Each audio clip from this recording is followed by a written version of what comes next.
Hi, this is Hans, the resident alpha male, and welcome to the Resonant State podcast.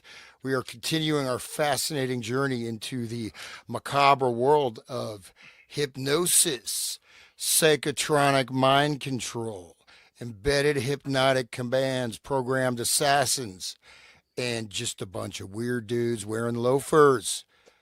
Hanging out with their buddies like Clive. So, anyways, we're going to just dive into this document. I am joined, of course, by Mr. Sean McCann, host of Wake the Dead. I think that would that be zombie though if you wake the dead? Okay. Anyways, no zombies. Well, the people are zombies first. We're trying to make them normal Oh, again. okay. That's how it works over All right, dude. here. And Mr. William Ramsey, one of the most prolific and excellent researchers out there. And Sean is also just a great dude, and Thanks, man.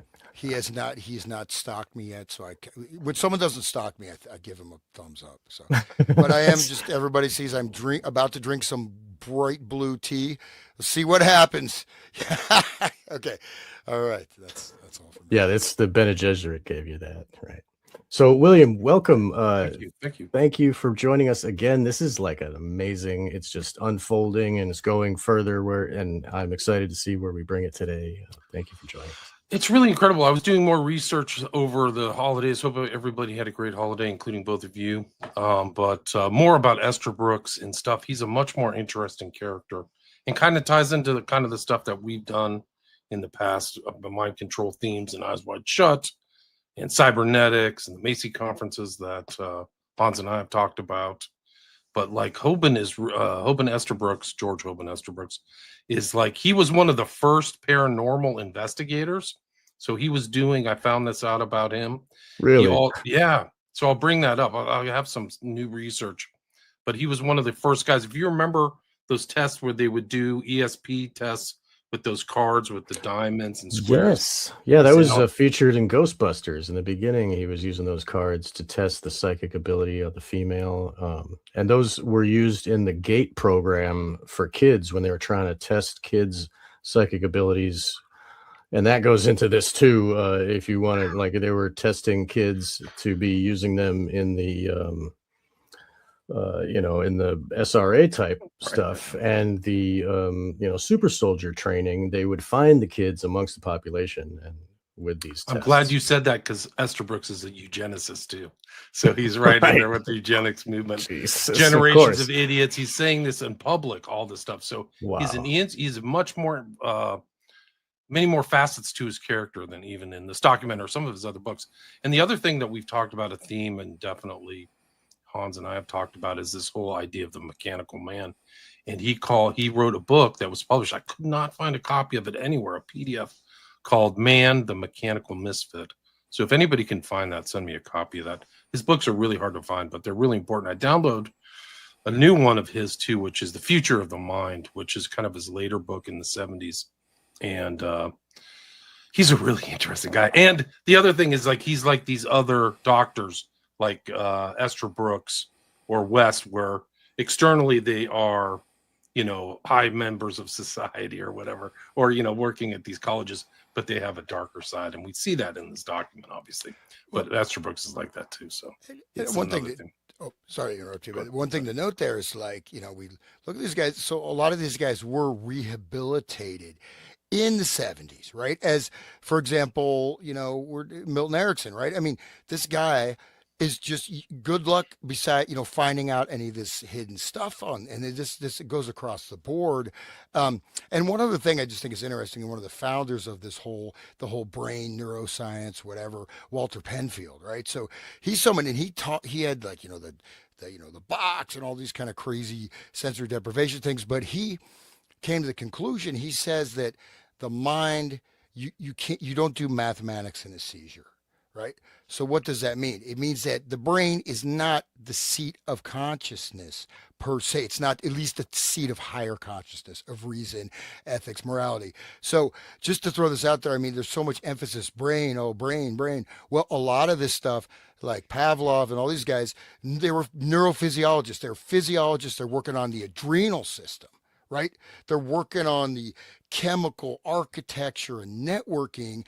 Once you have that controlled, you can lay all kinds of intellectual mappings on it, but right. So and maybe going a little too far afield, but one of the things I think with COVID, I think you see that there's something that is intangible that they're trying to capture and control. That's not just the brain, right? There's not, I mean, pretty much proven. I mean, there's people literally who have all they have is one like little micro layer of brain cells. The rest of their brain is filled with water. And some of these people have high paying careers and they function perfectly fine. They have almost no physical brain.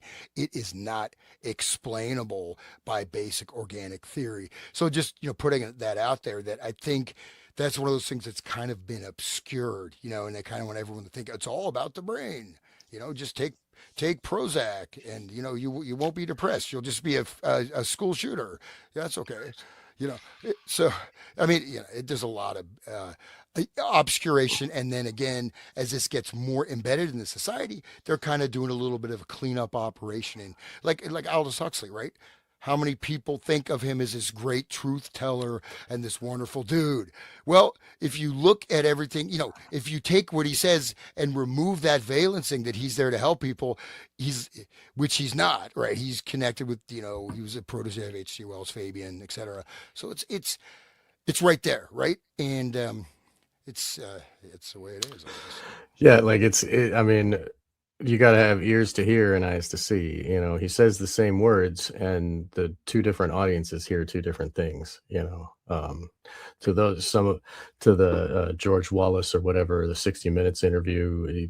Oh, look, this guy's a hero. He's telling us about the way better be careful about the future. And really, he tells us how the future is going to be, the reality of it.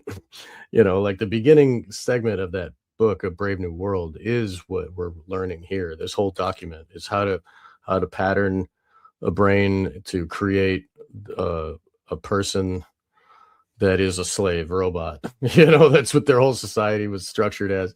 And I look forward to talking about that one next. I think we should do that one next.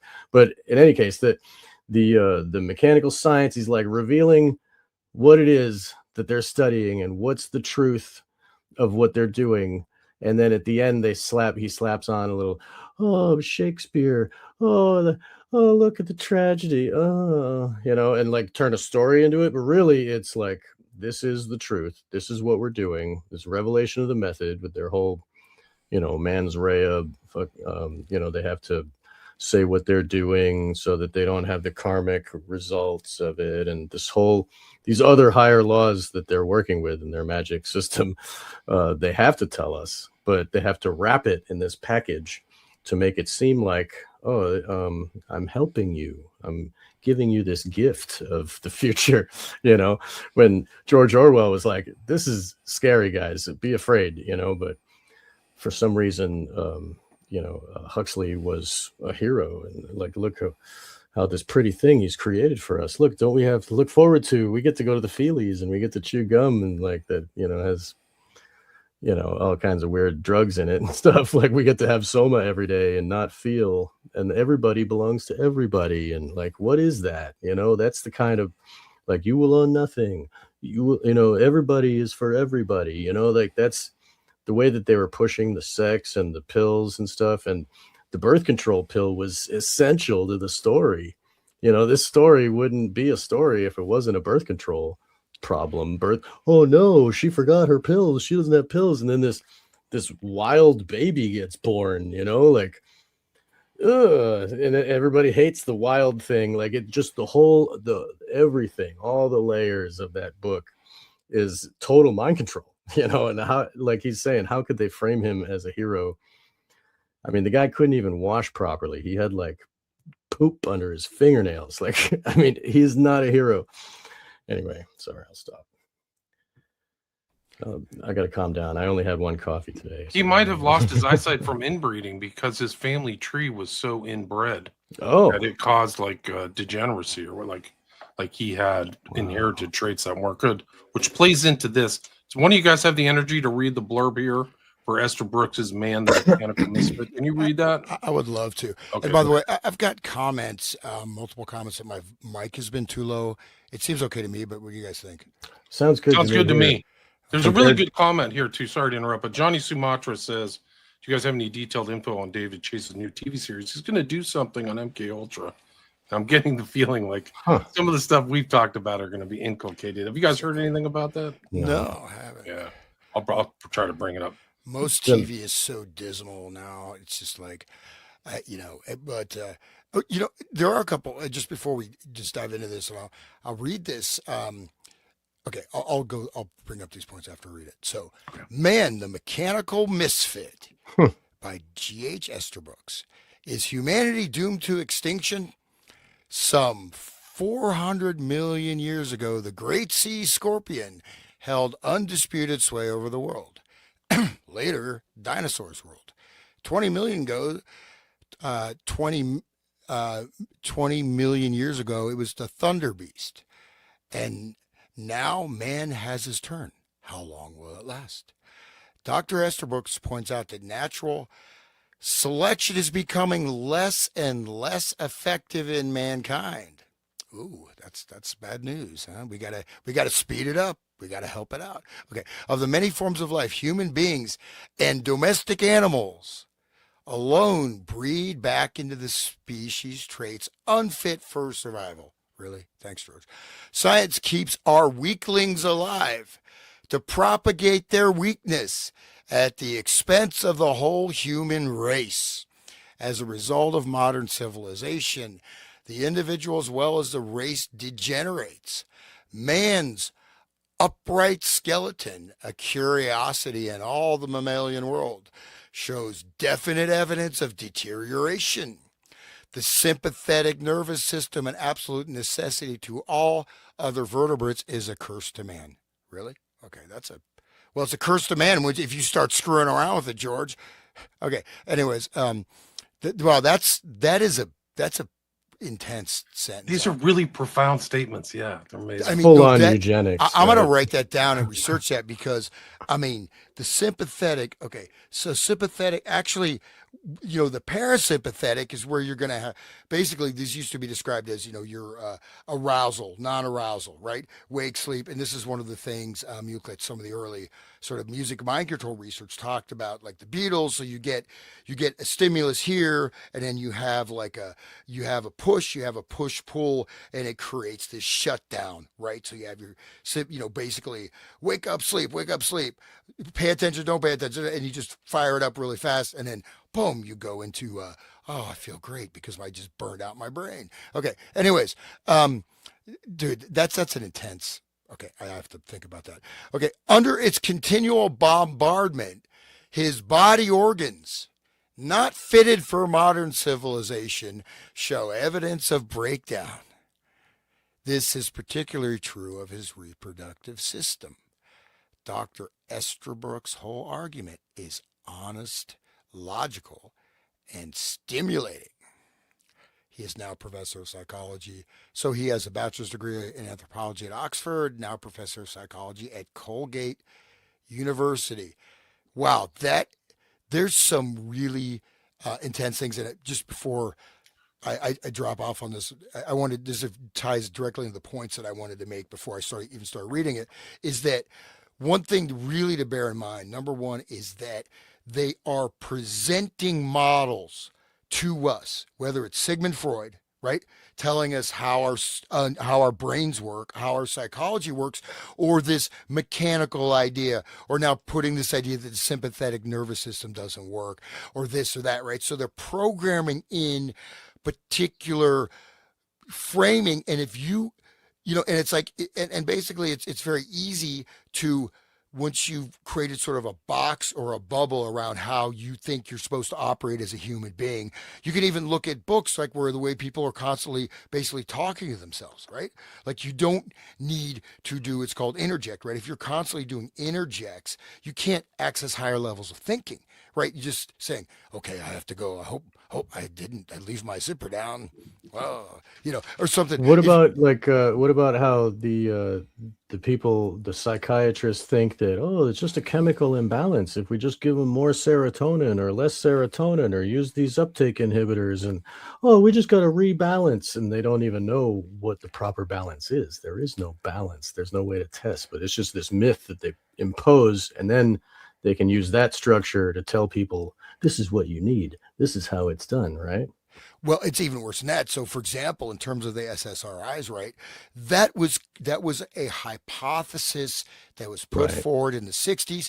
By the '70s, early '70s, it was basically completely disproven. And Right. as one neuroscientist describes, he said, if this incredibly one of the most complex things that, we have direct access to in the cosmos. I mean, the human brain is immensely complex. Oh, if we know this, how to change it with just one little chemical. So it was already disproven, even in the psychiatry textbooks. They're saying that it doesn't work. Yet by the early 1980s, knowing full well that there's no proof for it. It is a hypothesis that basically, so I can make a hypothesis that, there's little green men in my bathroom. Well, I got to go look in my bathroom. They may or may not be there. That's a hypothesis. You can make any hypothesis you want, but if it's not proven, it is not even a theory. But in this case, this was disproven, and yet the mass marketing with by and large completely, fraudulent, spurious,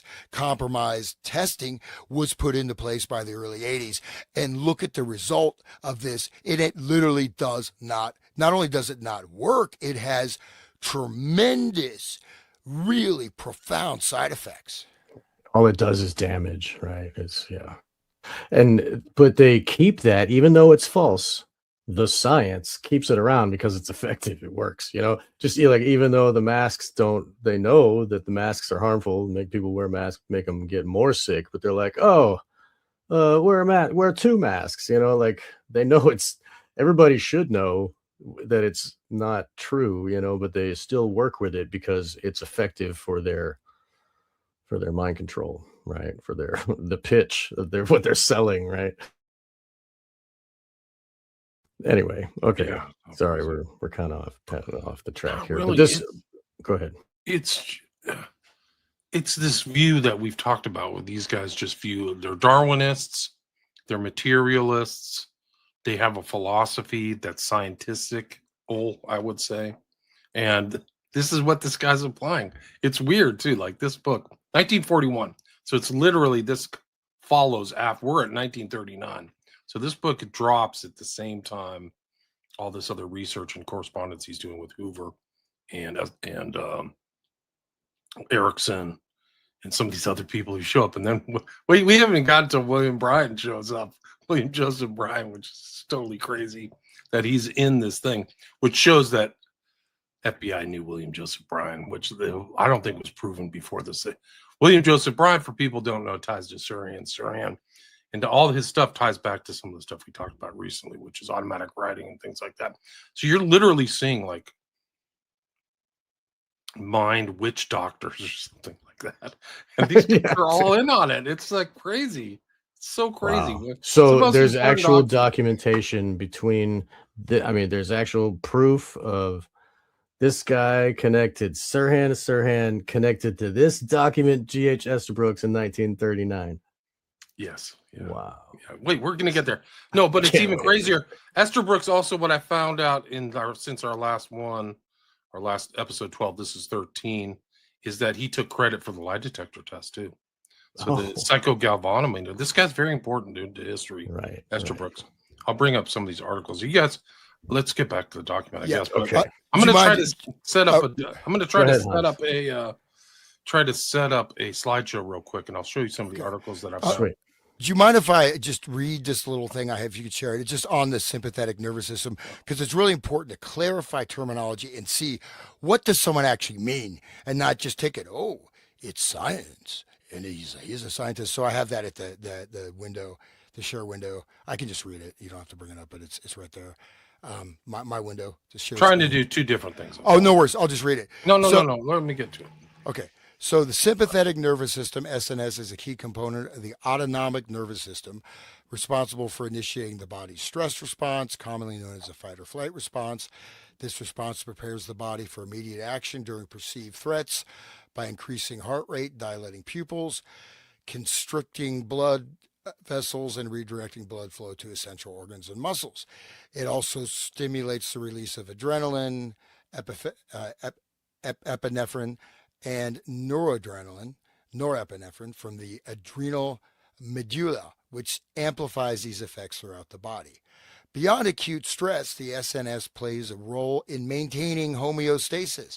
So, cybernetic term, basically, you want homeostasis is returning to balance, right? So you have a natural balanced state of the body. So homeostasis is a good thing, not a bad thing. Okay, during everyday activities such as exercise, eating, or regulating body temperature, it regulates a wide range of physiological processes, including blood glucose levels, diabetes, cardiac output, immune system functions, and body temperature. The SNS achieves this through precise connection between postganglionic neurons and target organs, including the heart, lungs, blood vessel, um, liver, kidneys, and digestive system. So we can just leave it there. But I just wanted to say that, well, yeah, it is responsible for stress. But I mean, if without sympathetic nervous system, you're basically going to die. So, okay, leave it there. And that's the automatic stuff. So like when dude guy has his Erickson has his new wife moving her arm at the dinner table, it's affecting that kind of that part of the brain that's like behind her conscious will, right? So that the autonomic is like under your will. It's like what makes your heart run and shit. So they gotta stop. Sorry about the. I gotta stop swearing, but it's what makes your heart go and all that kind of thing. The stuff you don't think about your body, right? It would happen before a thought, right? It's also a regulatory balancing system, so you raise your heart rate during exercise, your heart rate lowers, adjusts for like temperature, this and that. It sort of regulates, it keeps the body, you could say, ideally in a state of well-being. Now the stress, the fight or flight, and I've talked about this. Sean, do not tell me to go hide in my bathtub, dude. I love telling you that. I'm sorry. No, I won't. I promise. I don't like it. It makes me sad. Well, now that you said that, I'm going to have to. I'm a victim. I'm a victim. Right. I need a safe space. I'll cry for I need to wear a pointed hat. But anyways, the thing is that your brain is important. I mean, you have to have recognition, and you're receiving direct inputs from the body. That's how someone say it works in, you people have intuition. If you're in the military, you get like a third sense that someone's about to shoot at you, right? Even it's been proven. Feeling, right? Yeah. Or when it's been proven, if someone is being watched on a surveillance camera, they will notice, even though there's no way they can technically notice that this is your, so when you have control over this and then you put in a cognitive framing, so the cognitive framing will also generate, like, trigger it. Right? If people don't like me at school, I'm going to die because I'm not loved. And then that's how you inculcate this stress response. Right. And then the cortisol starts damaging the brain, and all your blood flow, is basically like, it's just going for emergency measures. And so it's starving your other organs. It's also starving your brain, and it's reducing your functioning. This is what doom scrolling is doing voluntarily. So like that's also like after Grok the Clown gets his legs broken, he's not going to be thinking cognitively. He's going to be, acting out of, fight or flight, basically. Right. I mean, that's because that constant torture keeps us in that state of constant, Let's go back to the document. Sorry, guys. Okay, go ahead, William. We're out. It's up to you. William, take over. You guys start reading. Like, we're at page it's my 260, so that's April 20th, 1939. All right. If somebody wants to take it from there, I'm just putting together a slideshow. I'll take it. Dear Dr. Estabrooks, thank you for your letter of April 20th, 1939. I will have the information concerning regression by means of hypnotic suggestion retained in the Bureau's file on this general subject for possible future reference in this connection. I am making a note of the work of Mr. G.R. Hopper in this file. Let me again thank you for keeping me advised in these matters. I remember last time it seemed like the other operators were saying, this guy Estabrooks is trying to take over everything, and he's trying to be in charge of everything. And here he kept saying, thank you for keeping me part of this, because it seemed like they were trying to push him out. So again, he's thanking for continually being a part of this operation. That's funny. But why did you find this one significant? Because of the because of the mention of G.R. Hopper? No, this is where we left off, bro. Okay, I Let's see. go to the next one is Dear Mr. Hoover from Esterbrook's, right? I've got that. Yep. Yeah. I'll keep going. Dear Mr. Hoover, just another idea which I frankly cannot evaluate myself. I have been very much interested of late in certain work done by the Russian and French psychologists. This work runs along a line of causing a regression by means of hypnotic suggestion. In other words, they suggest to be subject that he is now 10 years old, or 7 or 4. They then test this level of intelligence by means of organized intelligence test, and to be quite frank, results are surprisingly accurate, much more so than I would have suspected. This leads to the further thought that this regression may be really genuine. Perhaps it would be possible to suggest a regression to infancy. I have seen 2 or 3 examples in which the results of such a suggestion were pretty convincing. One might follow this with the suggestion that the individual grow up with a different background, say a different dislike for crime, or a definite dislike for the Germans, some such thing. Such a roundabout attack would require longer, to be sure, than a true suggestion without first getting this regression last. I don't know. He like scratched out and then he wrote with a pen. I don't know what it says. On the other hand, might possibly justify the time expended. I simply throw this out as an idea which may or may not have value. Frankly, I am not very much convinced that it has myself, but then I have practically nothing on which to pass my opinion. By the way, I wish you would note the name of one of my assistants, hers here, who is extremely capable and who is highly intelligent at the same time.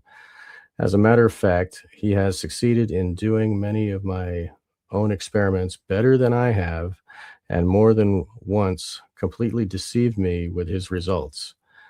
This man is Mr. G.R. Hopper, now in the sophomore class at Colgate, a pre-medical student, but very mature for his years. Cordially yours, Estabrooks. I did a Google search on G.R. Hopper. I could not find anything about this specific guy. Huh. I mean, nothing. I mean, maybe out there, maybe someone else can find it. I did all various search terms, etc. So I don't know if he just If he was an academic, you'd be able to find him, right? like the guy who's hypnotizing people at the that company. He sent that email. He's got Oh, right. remote viewing or whatever. But but just think about the regression. This is where we can see how one of the things say that happened in the 1960s and to a certain extent in the 50s is to say your life, you're not free, you're in prison, your life sucks, you have to break free, you have to break all the mores, right? Or else even they did it for a lot of the small towns. If you don't go to Hollywood and become a star or just whatever, you're nothing. Leave this life behind. Da da da. So in a sense, they can shift or reframe people's experience of the past, which is pretty scary to what extent this can be done. And you know what I mean? And so narrative control is essential, right? Narrative control is essential because in a sense we live in narrative structures is creates the overall formal structuring of all the events past present future, what we're capable of, what we're not. it is very, of course, it can be changed, it's fluid, flexible. Most of the time, it's completely unconscious. But in a sense, if you even interject certain streams, which can be done through movies, right? It even be done to a child identifying with a character in a movie or identifying with a situation, or people that watch sitcoms, right? I remember when I was in high school, man, it was just like a bunch of friggin' zombies just repeating, oh, did you see this TV show? Da da da da. Just repeating lines over and over again. Of course, I hung out with thespians and stuff, so maybe it was my fault. But but basically, think about that, right? So you're framing, and even if this is operating, you get people more and more into this very tiny little bubble that they consider that's what they are. That's what they are. And they have to defend that at all costs. And the doctor will tell you, oh, you're depressed, so you need to take a medicine. Well, what does that mean? Like, I always get into this because as soon as you take on the narrative as a victim, you are trapped. No matter how much power you think you have as a victim, until you move out of that, you are a victim. But you're a victim of your own idiocy. But and so it's this reverse negative valencing where I'm a victim, man, I'm a victim. I'm victimized by Sean. He said I should hide my bed. Dude, it's blame rough. it on Sean. Just blame it on Sean. Blame it on Sean. Yeah. But people don't know I had a campaign to basically blame every single thing on Sean. It worked for a little bit, I'm sure. It worked for me. I don't know if it worked for anybody else. That's all that matters.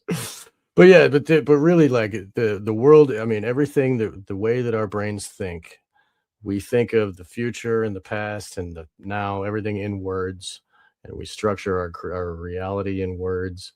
And if they can influence all that, you know what I mean? Of course, that's why they spend so much money on the Hollywood and all the music and all that crap, You're right. Like it is, the narrative is what's most important, really. Like when we look back at 9/11, like some people believe that the floors came down like a pancake on one on top of the other, and the kerosene melted steel, and they just believed it. That's what happened. That's what I remember, and to me, I was like, that's not true. I'm seeing it with my own eyes, but so that the narrative framed it for them in that way. Like somebody thinks people think Charlie Kirk was shot with a 30-06. Yeah, that exactly. I'm beyond gunfire. There was some very high-tech weaponry used there. Yeah, but it's happened. This series started before Kirk got assassinated.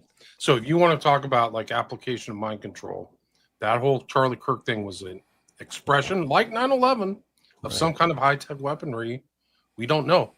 It's not a gunshot. There's no spatter. It's actually a perfect. The Kirk assassination is a perfect test for not a gunshot because he's literally sitting in front of a huge white tarp. So like anything, there would have been just at least one spatter of blood. Yeah, and everybody's got their cameras recording. It's like right in front of everybody. And Sean, look at how many people have just repeated that trope. These are other feds have done this. I'm not going to name names in public, but like I saw a deranged tranny loving person shoot Charlie Kirk, This is like the repetitive nature. Right. Shot. Pancake. Yep. Safe and effective. You got to catapult the propaganda, as George W. used to say, right? Well, the thing is, so you could say there's lexical thinking, there's also symbolic thinking, and there's direct sensation, non-modified. Very few people have access to that anymore. Okay, this is one of the biggest things. So if you don't have access to your actual service, what's coming in from your nervous system with clarity, and especially if you're stressed out, and then imagine you've suppressed the fact that you're constantly stressed out, you are really vulnerable. And then I think also with a lot of these things, we see very similar patterns where there's a story that is put out, and even it can be retracted. It doesn't matter. Once it's out, it just sticks there as the story. So I think if you really analyze it carefully, which I haven't done, and maybe someone has, but maybe I'll do it. But basically, there's other elements. I think there's symbolic triggers. There could be light form. There could be infrasound. There could be subliminal, binaural beat frequencies, etc. going on. And especially then you have the fact is you have, whether we're going to call it egregorical consciousness or group mind or, flocking, swarming, all these animal behaviors have been studied as they apply to human beings. You create a swarm, right? And so 30-06, well, he wouldn't even have a head probably, right? His head would be, rolling down the road. They would at least have a bullet when it's finished. I mean, Well, no, I mean, they told us there's no bullet after that. Come on. that's a powerful gun, man. Yeah, That's right. not a joke. And well, No. another thing is, I've heard from like other analysts is that to do this kind of an assassination, you have to have all of these calculations of trajectory of Right. because bullets do not travel straight, they travel in arc curves, right? Right. They follow the curvature Right. of the planet. So if you have to map this out, you can't just walk up and you can randomly do a school shooting or you can walk directly up to someone, whatever. But this kind of an assassination is a professional job. However, it was done or not. And then again, one other thing I'll just say real quick is that I apologize to all the flat earthers, man. I was like, dude, the Earth is flat. I knew it. I'm so liberated. I just when I realized, We'll but get at least one comment. Why don't bullets just shoot off into space? I don't Yeah, know. It goes a straight line. but- Why? but here's the thing: is that you also have, and I have a number of friends, people following this. Like there are events that are fake where I won't mention the name of these events, right? But my brother, he's now 6, but he's really the saying, oh, nobody died at 9/11. Vixen. Well, my sister-in-law worked at the World Trade Center. Luckily, she had like some trouble with the subway, didn't get to work on time. Her coworkers died. You know what I mean? So people were there that died. Now, Larry Silverstein didn't die. He was there hanging out, with his little cube of Saturn on his head doing whatever. But okay, I'll leave it there. But so what I was trying to say is that, but you're saying you're right, William. I mean, we literally see these hypnotic command and control structures. We also see swarming, flocking. But the other thing is very important. I bring this up a lot, but I mean, it's that one of the fundamental basic survival mechanisms of a human being is that you want to be part of the society because before if you got thrown out of your society you're dead. You're out there. I don't know what that weird what are you talking about, the thunder beast? I don't know what the thunder beast is. Esterbrooks like, dude, what are you smoking, man? The thunder beast. But seriously, but basically, so this is it. Like if I believe this, and this even will be completely unconscious, right? This is why people blow up. I mean, I had, I tried to talk to like a close relative of mine about fluoride, and I just got like, this is years ago before I did any broadcasting. I mean, I just got torn apart. Like, why do you think your Uncle Bob has no teeth? Well, okay, well, fluoride is a freaking toxin, and this is I mean, she's like, yo, you want to be like Uncle Bob? It's people like you that have ruined the world. I mean, and just like got, like literally, like I thought, like you're gonna friggin' rip my head off, but that's what happens. And so once that is going on and once someone is not able to get out of this box and the more they're trapped in this artificial reality, the harder it is to get out of it because the more fear they have. And then all you have to do is create all these barriers of darkness around stepping outside of that, right? Or Sean would say the Tesseract. Yeah, all in right, the to prison. Yeah, By yeah. the way, there's a really deep Tesseract reference in the new Stranger Things. I heard somebody shared that episode, with me, yeah. like popsicle sticks or something. I gotta watch. It's it's in this book. Like there's a book that's on the table. Let me see if I can find it. Wow. There's a book on the table about like mind control. It's called A Book is a Wrinkle in Time Oh, about right. Madeline L'Engle. And then they show it. And then if you like do the research, it's about like some girl trapped in a box. It's like, Holy shit. yeah, it's super That's heavy. I had to read that in the high school, man. I mean, just, elementary school. I read that. I was just- forced to read it. I just listened to the Time Machine by H.G. Wells the other day. I listened to the audio tape, And right at the beginning, they're talking about fourth dimension and, being like having a cube extruded and like, I mean, how do you express 4 dimensions in a 3-dimensional world? But listen, Madeline Angle, A Wrinkle in Time, a tesseract is a wrinkle in time. So there's like a direct reference. This is from the book blurb. To tell more would rob the reader of the enjoyment of Miss Langle's unusual book. A Wrinkle in Time, winner of the Newbery Medal in 1963. That's a important thing. Is the story of adventures in space and time of Meg, Charles Wallace, and Calvin O'Keefe. Sounds like the Peter Pan kids. Athlete, student, and one of the most popular boys in high school. They are in search of Meg's father, a scientist who disappeared while engaged in secret work for the government on the Tesseract problem. So that's that movie. That's the Chris Nolan movie, right? The one, the new one, where the new scientist goes back in time, or he goes. I don't know. Is there a new movie called? There's no. So Chris Nolan did this like science fiction where it's kind of Chris Nolan's like answer to 2001, where dude goes into it's got like the guy from True Detective. What's his name there? Ava DuVernay made a movie about this in 2018. Wow. Well, anyway, that's what happens at the end of this sci-fi movie. He's in the Tesseract of timelessness, and he's there with his AI. McConaughey. Yeah, it's called. Is it not Contact? It's something else. It's, one of them. Yeah. But that was in the story. That was basically, they probably lifted it all from that. Yeah. But but I just wanted to bring up what Hans was talking about earlier with these walls, barriers of keeping people in the loop or in the group think. I wanted to say that shame to like, they have shame on you for not wearing a mask, shame on you for not protecting grandma, they really made us feel bad for having, missed thoughts, like you're thinking wrong, shame. And that's like one of the oldest things for keeping a group cohesive, us and them, they're them, shame. It's a big part of that, I think. And nobody wants to think of themselves as shameful. Like, I'll do anything to not be that, All behavioral psychology, they've tested it all out. It's the Ash experiment and all this other stuff. Yeah, it's been tested, but I mean, so I mentioned, like, I read, I think, A Wrinkle Time in elementary or middle school. It was part of the reading curriculum, and so some of these things are programmed in my brain, right? We read another book called Go Ask Alice, this diary of a girl who goes insane, taking LSD, and then what is it, the Judy Blume, sex books, and then Catcher in the Rye, of course, and Lord of the Flies, etc. Think about all that we've been exposed to. Pretty bleak future.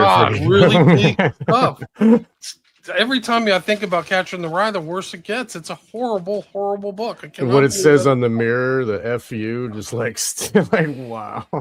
Well, and this is the other thing, is that, if so self-esteem, right? So this is, I don't want to tell my story about the paper plate, conditioning, torment conditioning in Lewisburg, Pennsylvania, where it's bad. Where we had to, I'll say the story, probably said it a dozen times, but it's just interesting. So for about a couple months at school, every day we had to wear a paper plate that says I lack, which means I am loving and capable. I lack. I'm lovable. No, I'm not loving. I'm lovable and capable. Anytime someone said something nasty to you, you're a piece of shit. You have to tear your plate. And so sometimes at the end of the day, you just got like just two like little, things that you are, and man, you just crying like, well, that's self-esteem, right? That's introduced Maslow's hierarchy that has been taken into the literature, and even people that have really seemed like, all right, well, it's not scientific. It's total bullshit. Sorry, I'm swearing, but this stuff aggravates me because it's so destructive, and yet it's so canonized, right? The peak of human experience is not a friggin' orgasm. I mean, maybe I haven't had the right orgasm, but you got to circumcise yourself in a bathtub, not hide there. You got to hang yourself by your nuts. but hold on, this is news to me. What are you talking about? I'm making a joke. I think he's talking about. I was saying Kinsey. I was like, he was saying, or because Kinsey says the orgasm is the best, you know, and then Right. but you're not having the right kind of orgasm. Well, take Yeah. Kinsey's advice. He'll tell you to hang yourself by your nuts. But so Yeah, but if you guys want to hear a good show, do the show that Sean and I did about Kinsey. Was it all three of us? Or was Oh it just yeah, me you and were Sean? there. Yeah, we Yeah, were so we did that. invited to with Nick at the Cult Rejects. I think it was all four Yeah, of we us did at a the time. Kinsey show. Yeah, that was a good one. yeah. But just one last thing to say. So just what interesting though, just to kind of bring it forward again, real quick. So again, self-esteem. What does it mean? People say, "Oh, it's high." Well, no, self-esteem is how you think other people think about you, and then you value yourself based on that. So it's a reflection of a reflection, and just like Catcher in the Rye, it shows that he's just constantly talking to himself. That's all he's doing, and this is where it's called the psychological term, technical term is interject. But in interject, you're actually physically moving your tongue. So it's like you actually, even if you're not saying anything out loud, but it is a much lower gradient of, of the thought, right? You can think far more faster than that. You can think light years faster than that. But as soon as you reduce someone's consciousness level, this is all you are, and you can't, and then you put all these fear envelopes outside of that, and then you think, oh, how people think, what do you think other people think of you, Tommy? Oh, other people don't like me. Well, you're not worth anything. You should be ashamed, but then people that are friggin' psychopaths, right? Like the Wolf of Wall Street, they're sort of, people, psychopathic narcissists are promoted as these kind of heroes, right? You know what I mean? So, okay. Sean, it sounds like you have a doppelganger somewhere. Your dad might have, did some sales travels or something. Yeah, well, let's hope it. Yeah, Magister, where part of the earth are you in? Magister where- Templi, that's funny. No, it says for people who can't see it, Sean looks like my best friend from high school, rather trippy, even down to the neck cover thing. XD, what's that? I think that's like a emoji face, like he's Oh, laughing. okay. Okay, gotcha. Yeah. That's pretty great. I am your friend, buddy. I am. Maybe not literally, but I am your friend.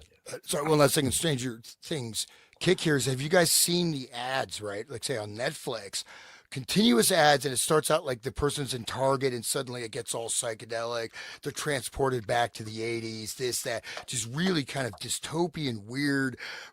So they have it for multiple retailers, but then they say, oh, watch Stranger Things. But they have this tie-in of various retailers with very trippy ads that involve this reality warping type of thing. And maybe, I don't know if you could probably bring this up, but Target has like, I think 3 or 4 different ones. And so, and I was like, you see this ad, like, what the hell is this ad? Oh, Stranger Things. And so this is all part of this thing. And another thing real quick, just on this tip, is that there's a number of series that I tried to get through. And what they have is this jumping in time. Right. So we're talking about regression where the lead character is walking and it's, she's 50 and then suddenly it's the same scene, but then it turns out she's 8 years old. And it's constant like flashbacks forward and back without clear coherence, which is really 101 crappy screenwriting. Right. But you see this warping of time where the past, seriously, this is like, if you do a flashback, do it judiciously or you suck. And now you have an entire 8-episode series that are all flashbacks, and to me, they're just like friggin' irritating, right? And you got other Maybe shows. it means something else. Maybe it's like that's her altar that pops up, and then this altar is popping up, and then that's how it's going through the day. I mean, I've never seen it, but I'm just guessing. Like, I mean, it's a state of it creates a state of derealization, and that shows this regression in real time, right? And people operating in a state of regression. So in a sense, they're always going into this past thing. They're not either in the past or the present, right? Right. They're actually derealized, and they're floating in some psycho space, God knows where, and in the upside down. Yeah, they're going to have to really struggle to get themselves back because their actual consciousness, or what you call it, soul, is imprisoned in some kind of weird, maybe a tesseract space. They got to come out of that, but it can be very unpleasant. Can we talk about Stranger Things while it's here for just a minute? Sure. This is like the top-notch epitome of their mind control technology right now. It's like Netflix is unfolding this thing I mean, they know they got people who like binge everything at once. They got them for like 8 hours worth of consciousness. Like they got their attention every time. And now look at this Target. Look at this. The Like, merch is incredible, dude. They got merch everywhere. And Target it's- Exit 11. They've It got like reminds the me of number of Spaceballs. magic on there, bro. Oh, Like, great. it's right there. Target. Well, that's oh, the right, lead because that's her character's name is name. 11 on, of course, right? Because she's the next level. She's like, you know, advanced. She's the monarch as opposed to the pupa. She's the butterfly, right? 11 is the next. Yeah. Anyway, so like this Number of magic. it's just right, exactly. But I mean, it makes you think of like, I mean, like Spaceballs made fun of it when he was like merchandising, you know, we got Spaceballs toilet paper, Spaceballs flamethrower, you know, it's the same shit like they were doing with Star Wars. And I mean, but still, and Star Wars was that peak of technology then too, you know, like what they were really, there was like the myth making with Joseph Campbell and how he goes back to this Esalen Institute and all this other crap that we're learning about, you know, like what is Stranger Things? Like it's, if you like, I was watching it I was watching it in the past, and every episode, the main dude, like well, not the main dude, but that dude on it again, like, right. But the main dude who's the cop, every time, Hopper, name's Hopper, man. every scene, he's got an American flag, like on his shirt, on his car, on it. And when he's like kidnapped and in Russia, he's wearing a blue jacket with like red stripes and a white shirt. It's like, dude, you're still wearing the flag. It's just like, it's so dripping with that, you know, statist mind control of like the hero is the flag, you know, and like, I mean, it's, you read about it with like a Etienne de la Boutie talks about it in his book about the anchoring that they use with the American flag in all of these movies, like, you know, the Civil War thing and all the comic book things. It's all got the American flag right there when they save the day, you know, it's in the background flapping. And that's just one little piece, you know, and Stranger Things is dripping with that, you know, like what else are they, you know, they're just loading the whole thing. And if we really went and looked at it, I'm sure it would be like a smorgasbord of not only magic stuff and mind control stuff and MK Ultra stuff. Like it's just, I don't know what are they going to have next? You know what I mean? Like, geez, man, like, anyway, because like they can't make anything good unless it's about magic or mind control, you know, the revelation of the method. That's the only thing people want to watch. You know what I mean? They can't like do another Alice in Wonderland or some shit, make people like really like, oh, what a good movie. Like they can't make a good movie anymore. They're fully down to nothing. I mean, there's only like 2 good directors still making movies these days, like maybe 3, but I'll get off my high horse. I'll stop. Yeah, I go on rants. I'm sorry. It's true though. They don't make any good movies anymore. I mean, there's also huge West Memphis 3 references in that whole throughout from the beginning. The Sick. motifs and symbolism. The kid's name who disappears, his name is Will Byers. It's one of the big friends to West Memphis. Oh, right. Yeah, dude, that's the last name. Holy shit. That's the first name too, right? Isn't it? Stephen Byers was the real victim's name. Branch. Yeah. Okay, yeah. Oh, yeah. No, it's all there. The motif, the bikes, yeah. the whole bike motif, the disappearance. The whole 80s nostalgia. Like, who is the people that are doing 80s nostalgia? The parents of the kids. Like, oh, let's watch this together. And like people our age who like grew up in the 80s and now we will choose to put this on, you know, and then it's like regressing us back to when we used to listen to that song or when we used to play D&D. And now we are identifying with these characters who are like a bunch of idiots, you know, but like it regresses everybody into being a child again. We're all rooting for the children and identifying with children, you know, and then this one child is getting abused and has this monster problem. Like what, you know, what are they doing? Ugh. Anyway, I'm gonna stop. One of the things is they're literally like inculcating a whole new generation of the concept of the Hellfire Club. Like literally, there's a hellfire, which is real dark. See the shirts everywhere, and I think of like the dead bodies that were buried at you know, Ben Franklin's house, right? Yeah. Like, what the hell? And that was the one thing that he would, he would go to France and he was living over there. And what do they do in France? I mean, France is like, they got black magic since the beginning over there, man. That's some dark, they do dark shit. And still, like, if you look at Paris, they'll have like a mummy in in a store window, like put there by magic ritual. Yeah. Anyway, so like, and if you look at the way that French language was like, that all of the French Freemasonry, like it goes deep with that whole thing. But yeah, anyway, like our connection to the secret societies was there with Ben Franklin. And 100%. Okay, yeah. there's tons of those people. Like the head of the Exchequer was the head of the Hellfire Club at the time. Like it overlaps with the Revolution. Because people are in the Hellfire Club.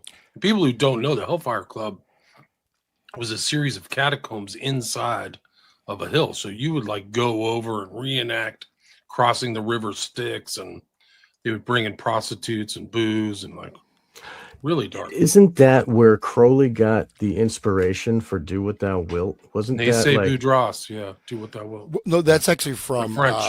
That's from Gargantuan Pantagruel. Yeah, gotcha. It's from Rabelais. Which is really, I mean, Rabelais is pretty. I mean, that guy is hardcore. He's very tripped out.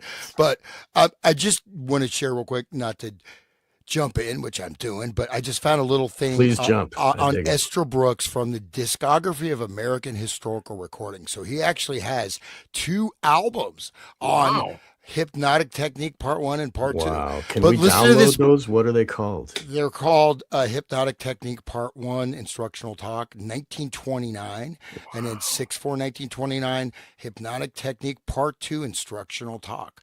But let me read this bio on this website. Okay, and this is a link. Can you put the link in the private chat? Yeah, I will. So this bio, check out this bio, guys. So George Hoban Estabrooks, December 16th, 1895 to December 30th, 1973, was a Canadian-American psychologist and an authority on hypnosis during World War II. He was a Harvard University graduate, a Rhodes Scholar, and chairman of Department of Psychology at Colgate University. He claimed to have used hypnosis to help spies have split personalities, to not actually know they were spies in case of capture. He stated it was easy to create and easy to cure using hypnosis.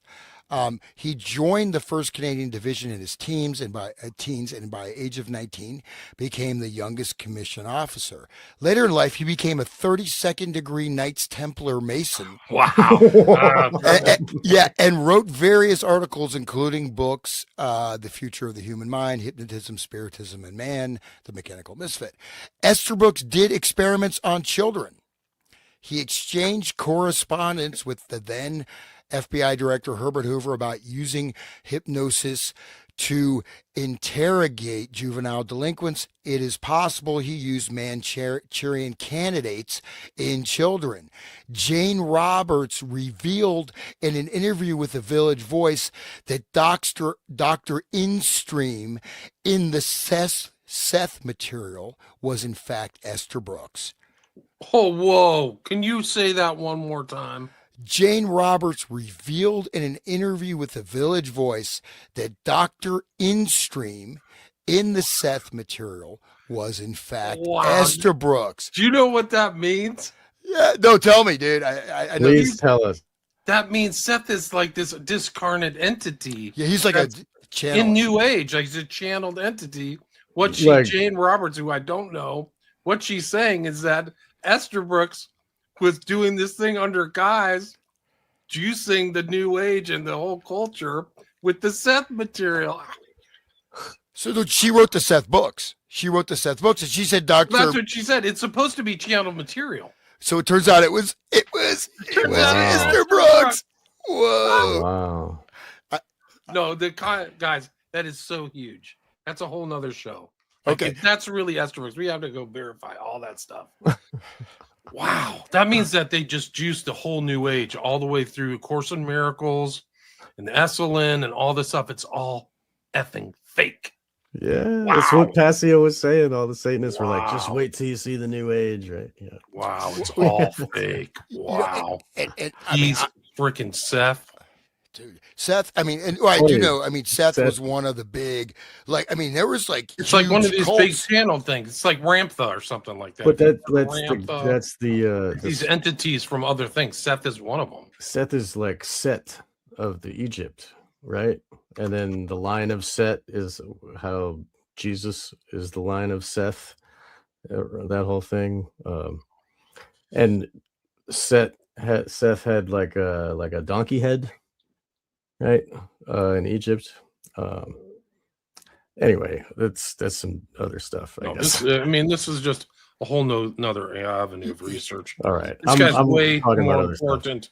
He's way more important than anybody you ever realized. Well, yeah, and I just, and just where is that from? What website is that from? I just, it's in the private chat. I sent you the link. Yeah. Yeah. So I want to check out this albums. I was just adp.library.ussb.edu. But like the Course in Miracles, I'm not, I'm not ashamed, or maybe I should be really ashamed of my aunt, who's the wonderful lady. I doubt she'll hear the show, but she was like way into Course in Miracles. I was 18, man, and she like, read this will change your life. And I did the whole damn thing, and I'm still picking out some of that stuff from my brain, man. It's some of that stuff got embedded, dude. I'm like, that is so. I still remember, like, lesson 1, nothing I see means anything. I attack, and then lesson 2, nothing is real except what I have given it. And number 3, my attack thoughts are creating people attacking me. No, the fact is that you're being mind controlled by this book that was so well researched, and millions of people, and like Marion Ferguson, right? Marion Williamson. Like, she came out there, Return to Love, and she's like a big Course in Miracles, para guru, and she's like a massive multimillionaire, all based on A Course in Miracles. And it turns out that this was done during a MK Ultra operation with this, I hate to say it, but she was a chosen one, the writer who supposedly atheist chosen one, who suddenly challenged this, channeled this direct message from Jesus Christ to you. But then you go through the book, then by halfway through, I expect miracles today. I'm having a miracle today. Lesson 250. I don't have a miracle because I don't have a miracle mindset. And so, dude, I mean, it is so, and people spend their entire lives on this. This takes people's entire life energy. And people will do this dozens of times, man. People will just be caught in this loop. And again, it's not something, you're not there like sacrificing babies to Satan in a friggin' church basement. No, you're trying to be a good person and connect with God or something. And this is what you get. Right. And so it is really diabolical. And so, but the Seth thing, it reminded me, I way into the new age stuff, and my aunt listens to this, I'm drinking blue tea. What can I say? But this is heavy, right? So we might find a whole nother connection. It's incredible, bro. Seth material is like one of the core outlooks of all new age thought. It really is. And this person, Jane Roberts, is from Sarasota Springs in upper state New York. This is right around where Colgate is. So it makes perfect sense. I'll read you this overview of this. The Seth material comprises a series of channel communications attributed to an entity named Seth, delivered through American author and medium Jane Roberts from 1963 until her death in 1984.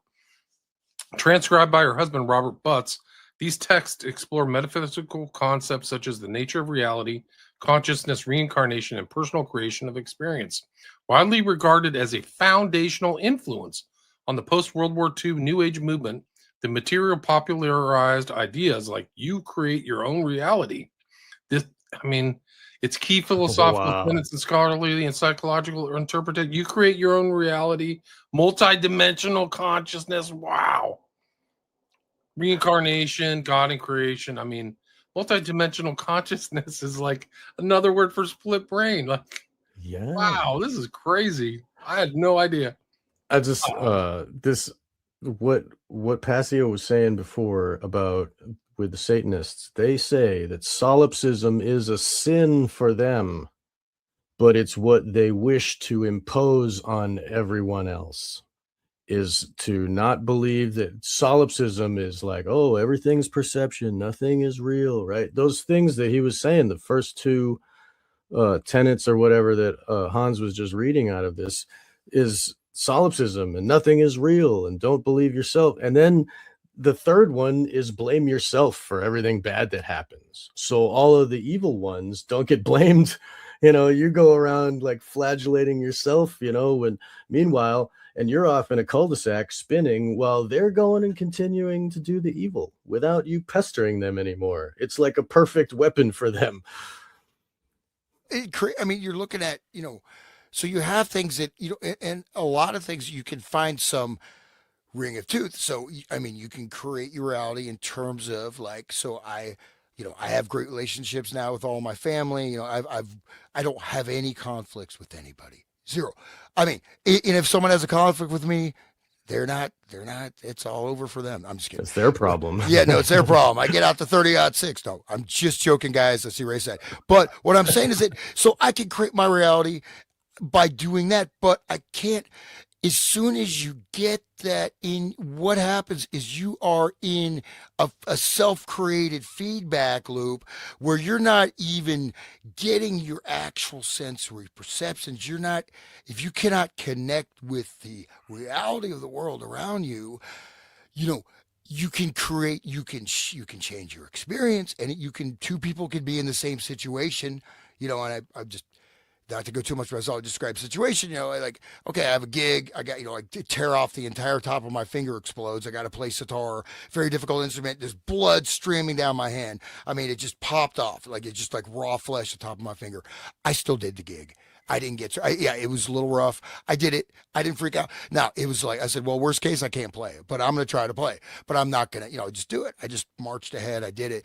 So that's an example. If I had any way, okay, it kind of sucks. Yeah, I'm in shock. I got a friggin' towel wrapped around my hand, soaked in blood. I'm trying to drive with one hand.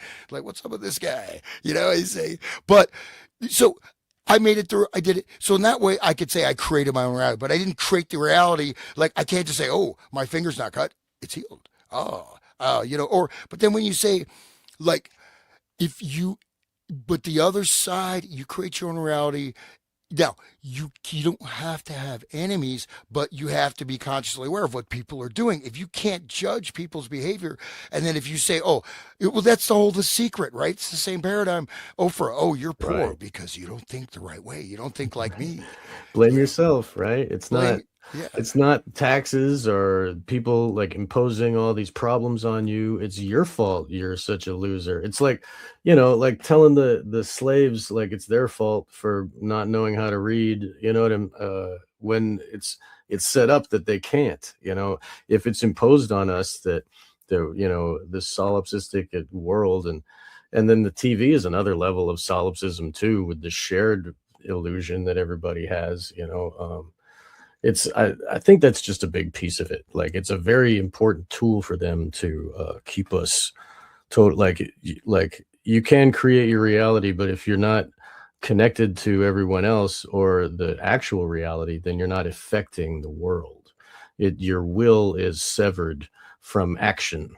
You can be going and having dopamine rushes all day and sitting on a pillow, but you're not helping anything. You're not like changing anything. And therefore, you're out of their way, and they can just keep destroying the world, going on with it. Yeah, but at the same time, actual things you can change and you should change, they become outside of your control. So then, Right. and you hold on. Oh, I am so traumatized. My mom didn't love me. Okay, you know what? What are you going to do? You're going to be 90 years old and still bitching about your mom? I mean, come on, start your life. I mean, but Only no, on seriously, Tuesdays. no, it creates it gives you a false sense of power in areas where you actually need to start to understand what are the real circumstances, what are the real factors, causes, and Right. conditions. And the actual areas where you can change, you don't want to. It's like you get more and more fragile, right? And so you have, I had so many traumas. I got to talk about my traumas, and Right. I need a safe space. yeah, but I'm so enlightened. I'm enlightened, and sometimes you see this with people. Right. Sometimes, and no offense to any hippies out there, hippies, they seem really nice, and then it's like blow up. Like the kind bro becomes like, he's not that kind because they're trying to hold this together. And in fact, they're splitting, they are doing depersonalization, continuous self hypnosis. Right. And the more they do the self hypnosis, the more part of their consciousness still knows, what are you doing, dude? But you're going to repress that. And then it's just like, and you're just creating this, this like inverted spool. And the danger is when you unplug that, boom, you just blow apart. Like your whole brain just blows apart, and you end up like a nutcase. And you end up Just- like falling in love with ChatGPT. Or just like the trannies who go and shoot up schools on purpose because like they have like they think that this is their identity and that they're gonna do this is gonna heal them and make them better, and then all of a sudden they're still angry a-holes who want to destroy everything. And it's not really healing them, it's just taking them further from the reality, and they keep telling themselves, this is what I am, this is what I am. I can change my body and the reality of the world. And meanwhile, they're getting further into this well of like, that they have to dig out of, and then it snaps and they go and get an AR-15, and the FBI is in their ear going, shoot up this one because there's white kids in this school. Oh, that's kind of what happens. But anyway, getting it back, how many mass shootings have there been since we talked last? Hans, do you have Yeah, your really section? good. Oh yeah. I kind of just started, I was just like, dude, there's, it's keep going. Let me just, I'll bring that up. I'm sure it's been a lot because I'm hearing stuff on the radio, man. It's really, it wasn't just Charlie Kirk, you know what I mean? Like it's still going like this. Okay. So, we are up at 481 mass shootings. And so we have mass shootings 1228, Fort Lauderdale, Florida, 1228, Chicago, Illinois, 1226, Washington, D.C., 1226, San Jose, California. Let me see if I can go back earlier. So it's okay. 1226, Wallace, Idaho. 1226, San Jose, California. 1225, Lancaster, California. 1224, Aurora, Colorado. Heard of that place. 1224, Again? Greenwood, Mississippi. 1224, Chicago, Illinois. 1223, Albany, Georgia. 1220, Oakland, California. When was I forgot our last show? 1220, Jacksonville, Florida. 1219, Rochester, New York. 1215, Baltimore, Maryland. 1214, Cleveland, Ohio. I don't know if you know about that. At 1214. Okay, so that's up to the 14th. There's 4 on 1214. Again, most of these, they're all only in local news. They're not national. Nobody knows about this stuff. I mean, unless you follow the mass shooting tracker website, you don't know. You know what I mean? So Right. it's not, but this is a real epidemic, man. This is like, so we're not as bad as I think the highest number ever was 783 in 2023, but it's still, that's 481. And again, there was like one mass shooting between Sandy Hook and Columbine, or like two. I mean, there's almost none for like almost, however, a decade or something, Right. So just from 2000, what was it? I forget what I said. The date, it just blew up. Is that 2000? Was it 23. No. I mean, when Oh. the mass shooting went from like, I think it was right after Sandy Hook. Right. Yeah, Sandy Hook. Hookers. Yeah. So so 2000. Dirty hookers, Sandy hookers, right? So 2013 has 339 mass shootings. So this is the first one where it just jumped. 339. 33. 339, 9. killed 467, wounded 1176. Wow, there we got 213s, 1113. If it was 1177, the magicians would have been really happy. Yeah, and then then 2014 325, and then 2015 371, 16 481, 17 is 434, killed 601, wounded 1993. And wounded could be seriously wounded, right? 2018, 430, 1.1 per day, killed 530. 1.1 per day. 1.21 per day. Killed Death. I mean, 530, deaths, right? Yeah. killed 539, and wounded 1556. These are the same kind of numerological. Right? Wow. 2019, 505 mass shootings in 2019. Shootings per day 1.42. Killed 632 and wounded 1912. 2020, 716 shootings in 2020. Jeez. 2.02 per day. People Killed were mad. 2020. Killed 686 people killed and wounded 2,814. 2023, 2021, 830 mass shootings in Wow. 2021. 2.27 per day. Killed 939. Wounded 3,180. 2022, 766 mass shootings.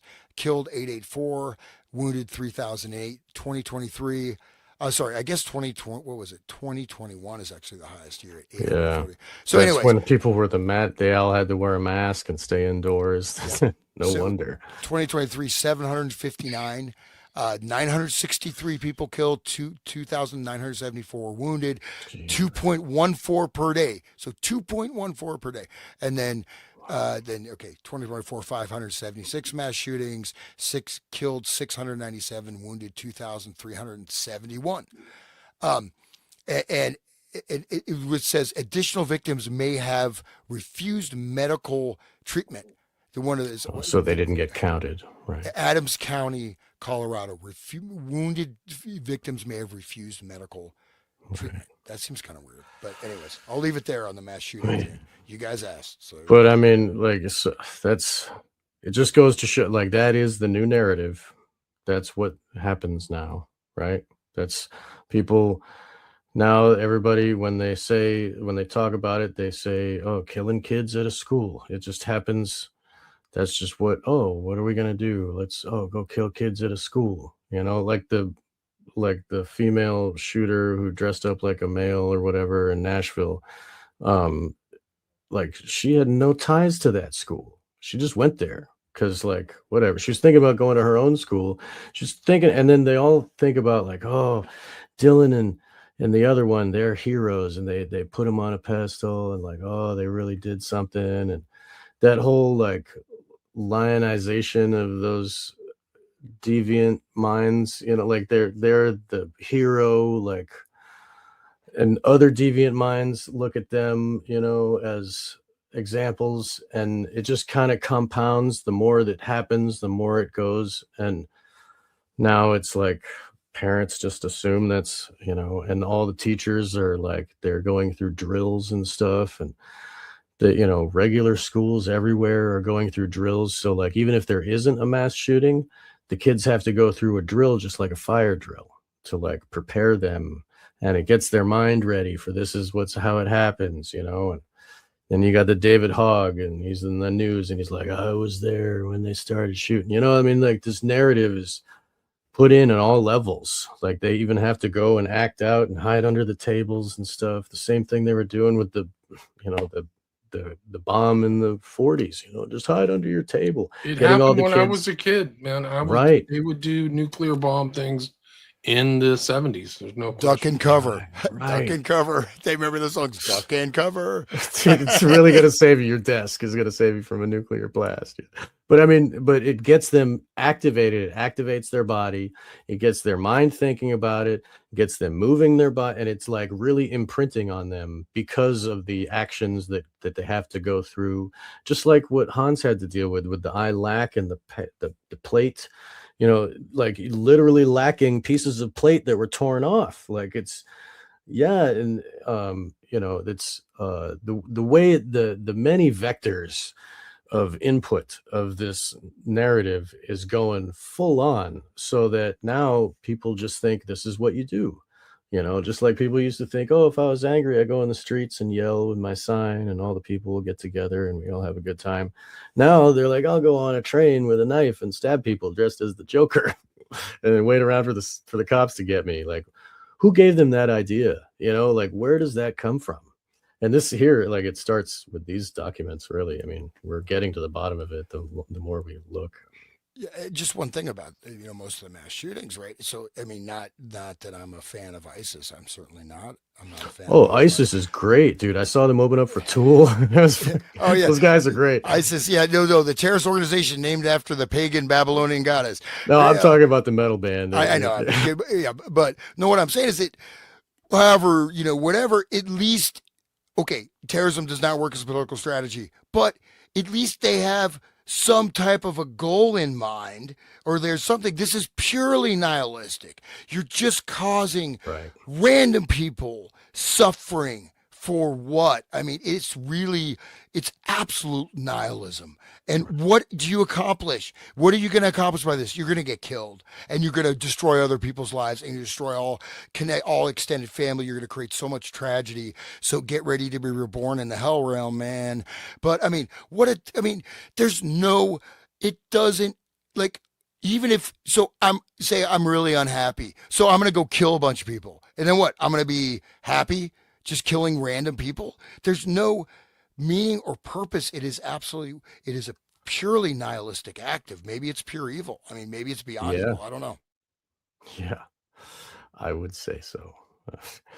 Just go back to the Black Awakening stuff. Right. Right. William, do you want to dive in with your material side? We kind of Well, I've got these newspaper stuff. So these are like some interesting articles about Estabrooks, but it Great. just shows his kind of like eugenicist ideas and a spiritist stuff that leads up to the Seth materials. I was reading here, like he literally was in conversation. This Seth person is like the foundational thing for the New Age, and he's like hypnotizing the subject. Her name was, I think, mentioned in that article that you had. It was Jane Roberts. Yeah, right. And she admitted it was him. That's funny. And that was early too, yeah. right? Yeah, I mean, 63. But 65. Hoban died in 73. But I mean, the Seth stuff was like foundational, right? There wasn't a new age. It basically created the new age to a certain degree. I think it was. They keep saying like it was like the core, some of the core documents. The lady Jane Roberts went to a hypnosis symposium at Oswego State University College in July 65, where they met Estabrooks, coordinator of the event. He expressed interest in testing Seth's abilities scientifically. Starting in September 1965, on Monday and Wednesday nights at 10 p.m., Estabrooks would select and concentrate on a specific object, sometimes a location in his office or home, away from Elmira, New York, where Jane and Rob lived. During regular Seth sessions, or usually twice weekly, Seth would provide impressions remotely. They ran approximately 76 tests from session 189 to session 272. The purpose was to demonstrate clairvoyance under controlled conditions with no prior knowledge on Jane's part. Dr. Estabrooks emphasized rigorous methodology to avoid common pitfalls in ESP research. And it's all mentioned in her book, The Seth Material from 1970. Well, dude, what's wild is I glanced through his complete bibliography, right? And one of the big things that they were working on at Esalen, at Stanford Research Institute, with, the Merry Pranksters, Grateful Dead, and all that stuff, was synthetic telepathy. So Estabrooks' first book, 1900, The Enigma of Telepathy.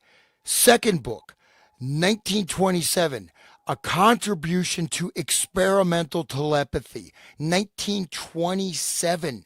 So 1900. So this is quite. Can't be 1900. That can't be your right side. He was born in 1895. Okay, you're right. So that's incorrect. Yeah. I'm looking at WorldCat. It wouldn't be the first time they were wrong, but I believe the 27 one that he did. That was the ESP one, right? Yeah. This is I don't know if it's you guys are aware of that. I mean, there's so many books are just disappearing from the libraries, and you can't find a lot of these books. Right. It's hard to find his books. It's hard to find Estabrooks books like in book form. Yeah, there's one on eBay for like $300. Yeah, I wonder if that's an odd typo. I'm trying to but see, other thing is that. You know what? You just now I got to log in. Okay. But one of the interesting things about Estabrooks here is he's talking to armies. So this whole notion of like the CIA is the central locus of mind control is false. And I think this document in Estabrook shows that he's trying to reach out to military, he's reaching out to FBI, and it's kind of like the CIA tunnel vision. Like, oh, it's the CIA done it. They do the same thing in the JFK assassination. They overlook all the military guys that are surrounding the whole thing. There's so many military people. The ugly American and the guy who did all the bombing in Japan. Like, there's just so many military people around it. It's the same thing that happens in the mind control field. But it's just interesting, this thing, Acadia. Here he is in the back of his book. This one is, I forgot why this one's important. Naval that's him. intelligence is Clinical bigger. hypnosis group starts to move farm state. That's I think Estabrook is on the right in the center there. He's one of those people. So I found the date is actually 1929. It was a journal article. So that was the enigma of telepathy was 1929. So Here's Estabrook and his eugenics things. Morons apparel the whole human race. Hamilton, New York. The United States is changing from a democracy into a moronocracy, according to Dr. George H. Estabrook, Colgate University psychology professor. The professor used with alarm that the birth rate of morons in America is 2.5 times greater than that of citizens in the above average intelligence group. He's a pessimist too. Dr. Estabrook is even more pessimistic about man in general. His prediction being that the human race will end in distinction if in 1,000 to 10,000 years, unless it takes steps to correct the differential birth rate and the fatal effects of modern medicine. The moron, quote, the moron is inheriting the earth and the power of man's physical machine. There's the physical machine again, is being lowered continually through weaknesses passed on by individuals kept alive by the doctor's magic. All those words are pregnant with meaning. I like money. Yeah, he also wrote Idiocracy. Like that's what Idiocracy is. The plot of that movie is like the dumb people inherit the earth. It's happening now. It's in California. Yeah. I wish it was funny. It's really bad here. It's so bad. The roads don't get fixed. It's literally living around 2-digit IQs. For people who are smart, it's hell. It feels like hell. Like they're just stealing everything. It's worse than Minnesota. It's just total hell there in California. It's just a total nightmare. No, and of course we are on. I mean, ideally it won't come to America because there's too many red-blooded patriots. But like in England, man, I mean, they're arresting. I don't think they're up to like 50 to 100 people today for YouTube comments. I mean, people even writing a message they don't send. You know, one lady like insulted her ex-boyfriend or something, but she didn't even send the message. They came and arrested her and threw her in jail. And yet you've got, you know, gangs stabbing people in the streets. You know, your car gets stolen. They don't give a damn. But they're literally putting in the thought control grid, and they are, you know, certain places they're rolling it out more. But basically, the whole thing is that, and I brought this up, I think last show we did, is that the command is no, you will own nothing and like it. We're not even going to promise to make your life better. Your life, Right, you're going to live in a friggin' box. Right. Ready Player One. Bro, right? we don't even need the government. I mean, it's taxation without representation. We're not represented. In a lot of these other countries, they're not represented anymore. And that's a real problem for political power.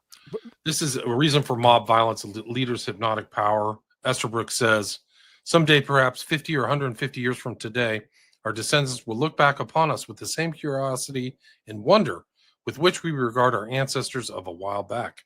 Pasteur was held up to ridicule when he asserted that the germ might cause disease. Vesalius was almost burned at the stake when he dared cut up the human body to get some knowledge of anatomy.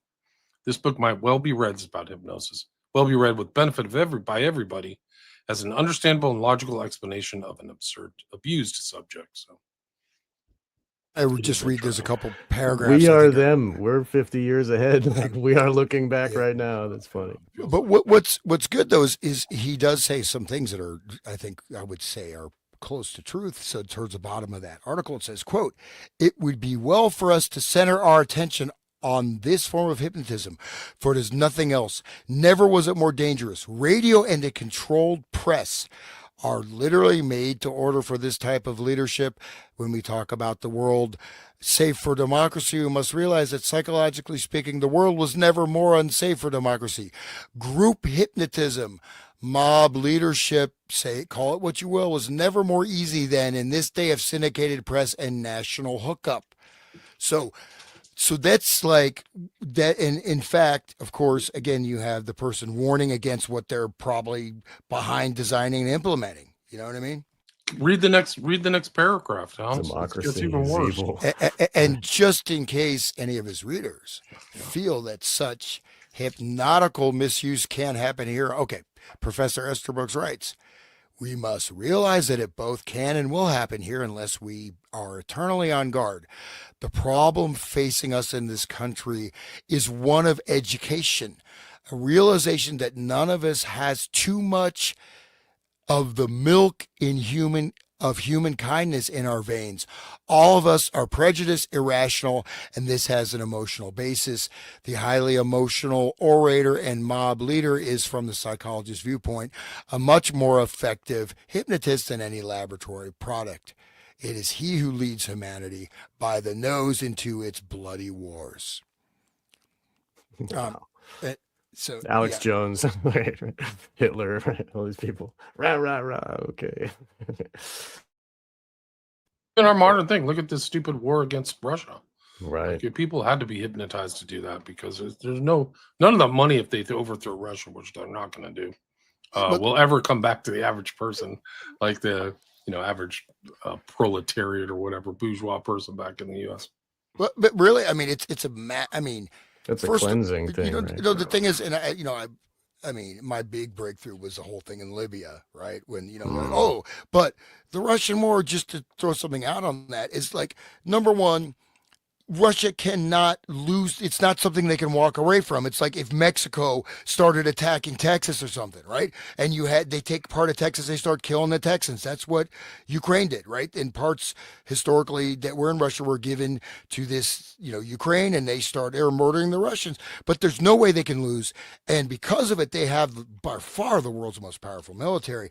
Now, Iran, before Russia would not deal with Iran because, the political situation. Now they're directly supplying Iran with stuff. You have Iran, China, Russia access. Russia has an incredibly powerful economy. Instead of crushing Russia, Europe is basically on its death throes, man.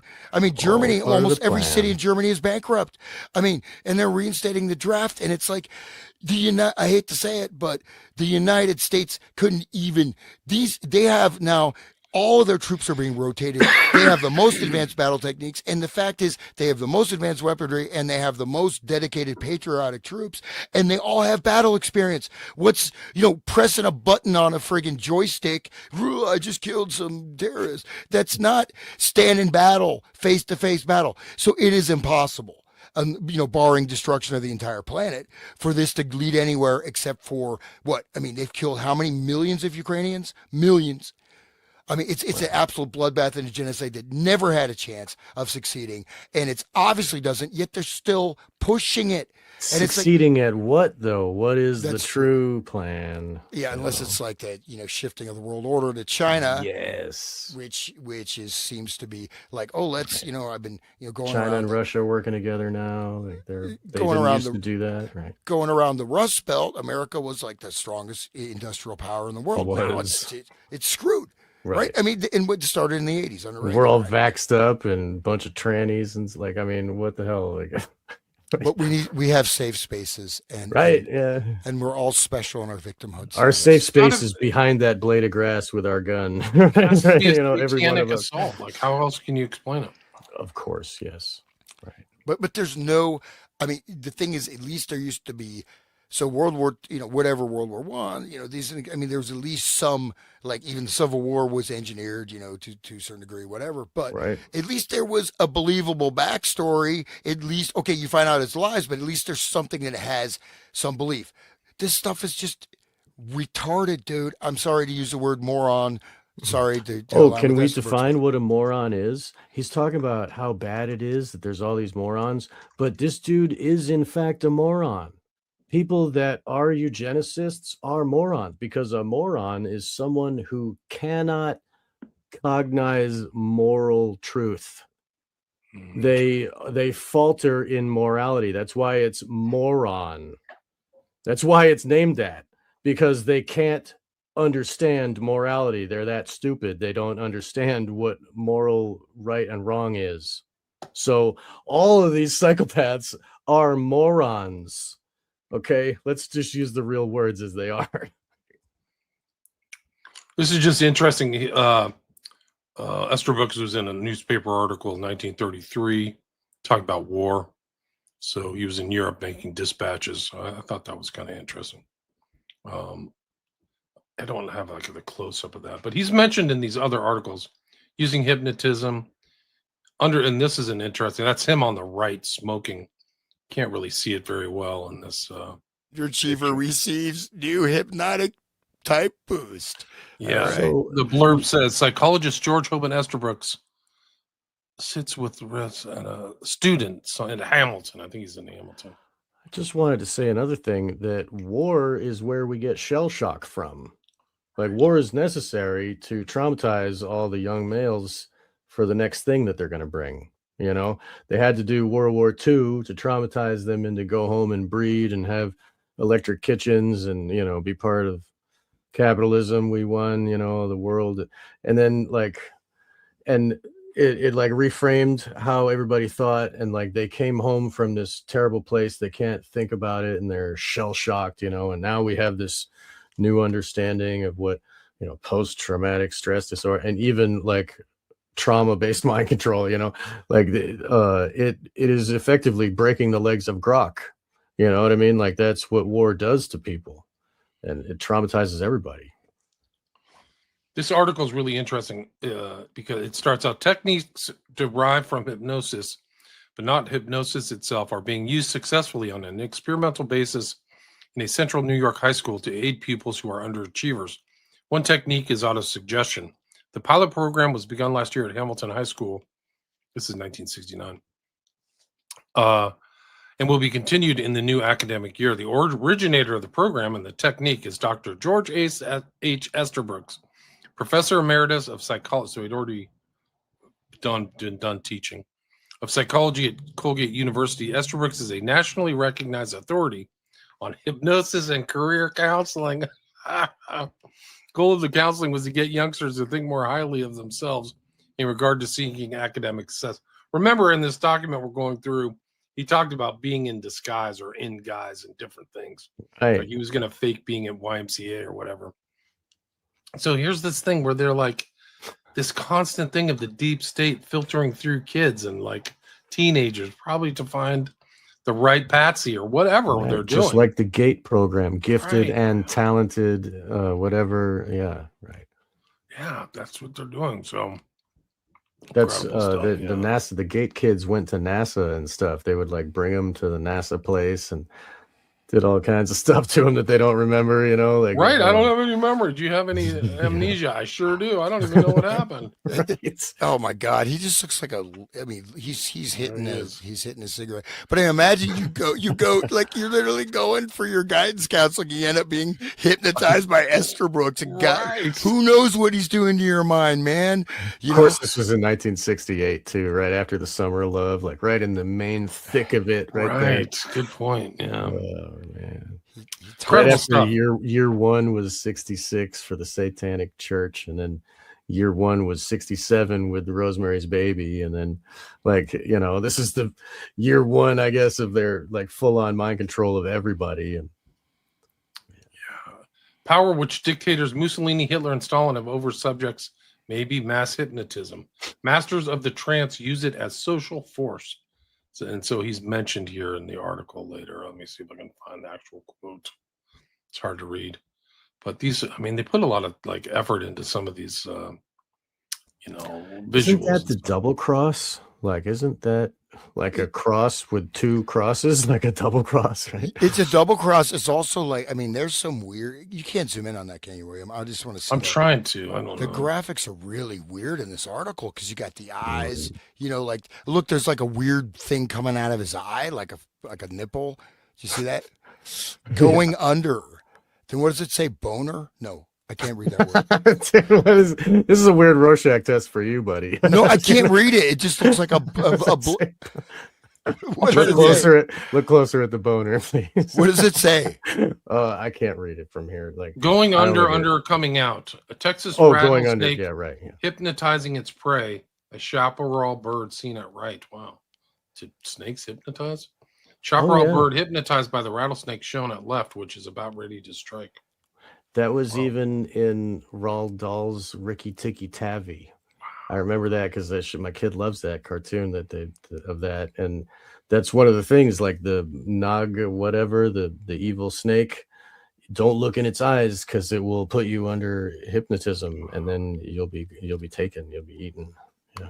Well, but look, it looks like the, I mean, that's a, I don't, we're not going to And analyze it. Roald Dahl was one of them Oh, it's too. important. This document's 1937, so this is right around the timeline This is of all that correspondence. This is subliminal advertising, right? I mean, this is what subliminal messaging in this graphic. I mean, you don't read the article.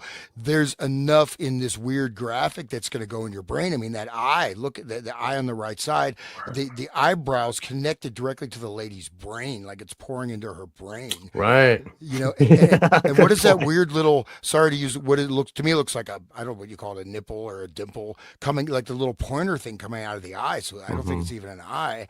It's very weird. It looks like it's separated, like the two eyes are not together. And the way that the lady's head comes up at a sharp line cut off, it divides those two eyes, and it makes like the one on the left eye on our right is the one that's dumping into her head. That's like the left-hand path, I don't know if people get that deep into it, but it does look like a double cross. I don't know, like Sure that. Literally a double cross is, George H. Esterbrooks, professor of psychology at Colgate University and an expert hypnotist himself, claims that the great use of hypnotism today lies in the field of psychological research, tool to probe subconscious mind. By producing symptoms of insanity in subjects, the disease may be studied without creating mental trouble, just as certain physical diseases are produced in field mice for the purpose of study in the laboratory. By creating these symptoms, explains Professor Esterbrooks, the psychologist is able to get a clear insight into the workings of the subconscious mind. He can study the causes of various nervous disorders, which are usually only exaggerations of normal mental behavior. Hypnotism, declares Professor Esterbrooks, has no great practical use outside of the laboratory. As an anesthetic, it can never compete with the various drugs. Aside from the usefulness of hypnotism in studying symptoms of insanity, Professor Esterbrooks grants that it is valuable in psychoanalysis. Quote, "It is a very strange thing that an individual in this hypnotic trance can recall events of his early years which have long since slipped from his conscious memory. Since many cases of mental disorders are based on experiences of childhood, the trance sometimes yields excellent results in curing mental ailments." And he kind of goes in. This is actually... That's not the only reason they would learn how to do it and use it. I mean, obviously, these guys are criminals. We know why they're learning. They want to control society with this information. But to the public, he's saying, "Oh, it's only useful in in therapy." Oh, just by the way, so I did look up the double cross, so it is used. But this is actually an inverted double cross. So an actual double cross, that small part will be above. So this is an upside down double cross. Oh man, it's even more satanic. Huh? Yeah. Right. Oh man. And good catch. I'm glad you looked that up. Thank you. Yeah. And the thing is, though, think about it. At that time, now we're much more sensitive, sensitized to. This is pretty early type of subliminal advertising communication. So there's like a hypnotic again through that weird graphic with that lady who looks like she aged like 20 years when she comes out.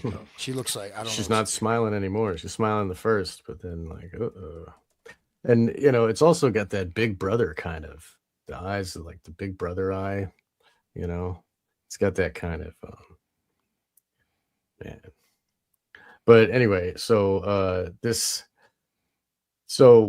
power which dictators Mussolini, Hitler, and Stalin wish they had over subjects is what our government has right now. And what many of the governments around the world, all those people wore masks, all those people took jabs, they took multiple ones. They kept going back, and they hated each other, they hated their neighbors, shame on them for not being like me. That is the key right there.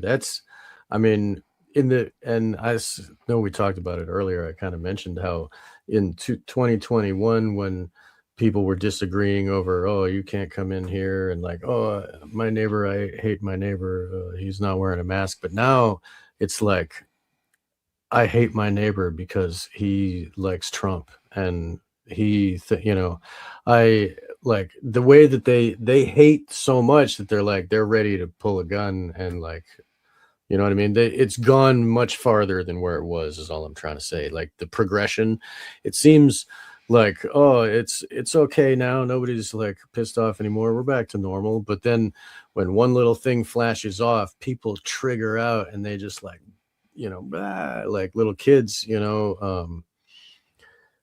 are wound up real tight, and it doesn't take much. And they know how to pull the strings. You know what I'm saying? Like these, Mm. yeah. Yeah, and one thing that I've noticed just, during my wonderful Christmas holidays and the hanging out with the junk meth head junkyard at my luxury cabin, no, but it's like literally people. I'm in the grocery store, right? Multi-million dollar, billion dollar chain. The self checkout, it doesn't work properly. It takes a friggin', it takes like an hour, half an hour. People they just accept this frustration. Like where I stayed, there was all these. They didn't have the key code. I couldn't get in. There's all these things. I mean, just kind of ridiculous things wrong, but they have a thing, how to rate our thing, blah blah blah, and so they're guilting you into giving them a good review. Yet, so people tolerate these types of endless frustrations that are unnecessary. They just eat it up. You see, like in the grocery store, I'm like, why are you, why can't you guys get this system running properly? I mean, but people are just like, okay. But then I had some dude I'm They're walking down. damaged in their brain from Yeah, the jab. but Okay. the other thing is, I'm crossing the street, walking down my street. This dude, some dude, I'm walking up to my house, and not like, it's like one, right there. That dude tries to run me over, and then it's like, dude, I'm right here, and the guy, then he flips me off, and he's like, he's all red with rage, and you see this level of rage in driving in small things where people suddenly lash out, yet they Yeah. accept corporate practices that are absolutely, they don't even notice it. It just goes in background of awareness. But yet when it comes to like normal social human dealings, people just freaking flip out. Right. I mean, there's the kindergartners can't speak intelligibly, and we talk to other parents about it, and they're like, "Oh, they're just kids." I just read that the government took crawling off of the list of milestones for babies. Like, you know what I mean? Like we're slowly being dumbed down to like Eloy, where we're just like perfect victims ready to be eaten by the evil ones. All the frustration is projected outwards, right? So, you're driving, I'm here, I'm walking to my house, door of my house. You're going to run me over. What are you going to save 2 minutes? Then you almost run me over. I have to jump out of the way. Then you're going to slop and float out and flip me off. Now, I'm not going to enter in that guy's rage fetish, but you see this a lot, and where people will just get really pissed off in normal situations. So you've lost the glue of the social. You've Yes, yes. lost the social glue. Yet people eat these like corporate stuff. With the AI lady. It's like you spend 2 hours on the phone. You know. They're not gonna, just what are you supposed to do? And I always swear at them. They're probably monitored me. I say some pretty nasty things to the AI chatbots. I'm sure that's why that's why PayPal probably canceled my 3 accounts. But it's like, but how can you accept this? I'm paying you money, or you have my money, and yet I'm supposed to accept this. But yet I accept this. I'll accept these inconveniences and this continuous, endless, surveillance, this, that, continuous, blah blah blah. That's fine. But Digital ID comes along right yeah, after they're outlawing words on the internet right over there in England. Like, and you can't get a job without this digital ID, and we'll take away your digital ID if you don't think the way we want you to think. Like, yeah, dude, incrementally, and they're just taking it, and they're pushing and pushing. frustration is projected into the social space where you should at least have some decorum, right? And then if you can't, like, somebody who has nothing to do with you, yet you're gonna, like this guy told me, he said his brother has cancer and he was walking slow. The guy tried to run him over. And then he starts yelling at him. He's like, dude, I'm about to die. I'm in a walker and you're trying to run me down. And this is really shows some, I'm just throwing it out there because I've just noticed this as a sort of a trend. But I think this connects directly with what we're talking about. I would, Right. I think so. And like if everybody's in their solipsistic little world of everything I care about is all that's important, I can run you over and, you know, whatever. Like F you for being in my way, you know. It's like this, like it's like first step to Satanism, you know, like anyway. Yeah, the YouTube thing, that's like private company here in America, you know, where the art of the personal story says they've been censoring on YouTube for a long time, outlawing words, right? People can't even say like they can't even say abuse or whatever else, you know, the real words of the scientific things that are happening, can't say that, so they have to like make up words. But I mean, in England, they are, like Hans was saying, they're locking them up, you know. And if they have your name and your ID that's connected to your work, like just like what they were doing with the bank thing in Canada, you know, they figured out who was protesting and they shut down their money, you know, like this full on control, right? And this, because that's for when they can't control us with the mind control anymore. And everybody's falling out of the lies. Nobody's watching TV anymore. So they got to lock down another way, you know, so they got to take over our finances, make it so that we can't travel. Like I'm not brave enough to get on a plane anymore looking at Boeings falling out of the sky, you know, like, so I'm not going to take their digital ID. That's also, maybe I can, because I mentioned it, everybody can refuse still the real ID. We can just have a normal state license, you know, like, I don't know, people that choose to have a license or whatever, but you can refuse. And then when they go and see those numbers, they're going to have to find another way, because that real ID is the first step to digital ID. People don't know that here in America, but they threaten your flight ability, and then you comply. Once you complied, they even call it compliant. This one's compliant, that one's non-compliant with your picture. Like I had to get, like, I lost my license and I had to get a new one, and I told them I'd like this one to be non-compliant, please. And all the ladies behind the desk laughed. They ha ha ha ha ha. And then they went and looked on the computer. They were like, "Oh, I guess you can choose to not." I was like, "Good, yeah, that'll be mine then." And mine doesn't have the little star, so everybody can choose. They can still say no. Everybody has that power still here in America, so please do so. You know, you can go get a new license. It's only like $20 and just say non-compliant, please. And then all the cops will see that you're non-compliant when they look at you. Anyway, I'll shut up here. Should we, William, you want to dive back into the Yeah, let's go back. Hello, William. We made it Sorry. to 2 hours. We've got 200 live viewers. Thanks everybody for listening. Wonderful. Thank you for listening. William, sorry if you want to talk more. I don't mean to like step on your. No, I don't. Yeah, me I'm too. no, it's okay. We're all good. We're at the 2 hour mark, guys. All right. What's do the stamina? What's I've been drinking coffee. drinking blue tea. I'm still alive. So for some time at least. I'll try to keep my mouth shut if we want to dive in. But if you're getting tired, we can stop. It's all good. What do you guys want to do? Do you want to answer some comments? Maybe Sure. Can we just do like just like 3-4 pages of the document and then do that? Is that okay? Or Yeah, sure. Yeah, why not? Okay. Right. I think that you start at like the May 1st, 1939. That's skipping that May one small. 1st. What is that? This should be the next one after that. This one. Yeah. So okay. All right. Because I think there's one that's kind of interesting. But The one that starts, "It was certainly a pleasure to see you." no, it says I think I am really making progress. Oh, that's the one. Yeah, before What that. number are we at? What page is that? That's 263 on my document. Yeah. 263. Colgate University is the heading. Dear Mr. Hoover. Gotcha. Yes. Okay. Go William, for do it. you want to read No, it? go ahead if you want to do it. I'm happy to do it if you don't want to. All right, I'll do it. I'll read all day, man. I'll just keep Do it. talking.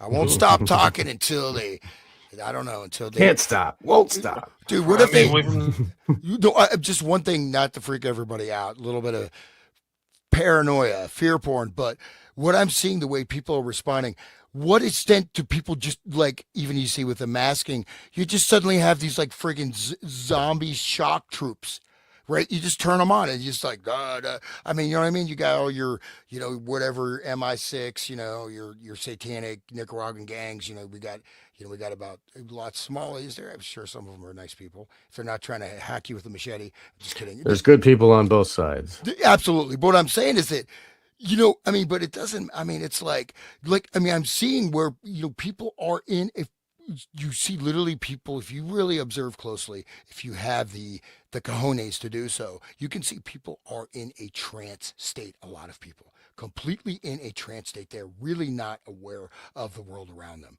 Not everybody, but when you become like if you're not in, it's easy to fall into it because we have natural parity. We have a group. We're gonna get we're gonna entrain with the group brainwaves naturally, just as a social, as a whatever, as a biological adaptation. But I mean, if you wake up from it, see it, you can see, and then usually what happens, the security guard will stop following you. Seriously, like because this person is awake, they're not, it Yeah. doesn't, and you're not even doing anything, and it's really weird. And I don't, and then you said, it's something. It may not it's be. like they live. Like I posted two Yeah, old shows yeah, dude. with Visigoth, who literally talked to the guy who wrote the science fiction story that They Live was based on. So check those out in my archives. But like, I That's forgot good. his name offhand, but like, still relevant, still resonant. And that state is like still resonates with people who are awake and not.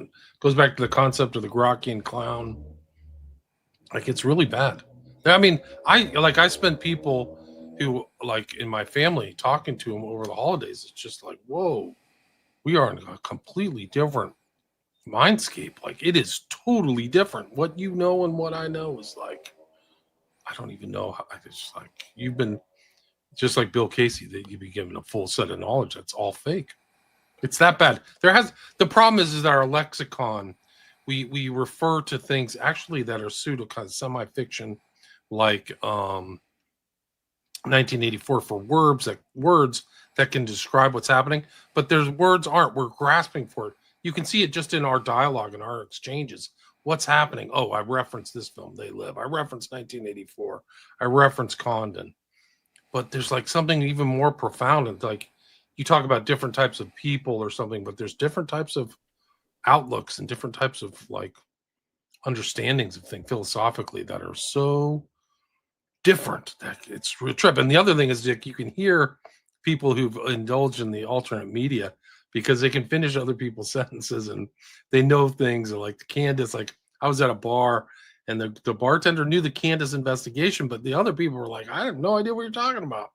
And I'm like, well, because I know that the whole story about Charlie Kirk is totally fake. But it's just interesting to see that in real life and see how surreal this is. You're literally in a science fiction film.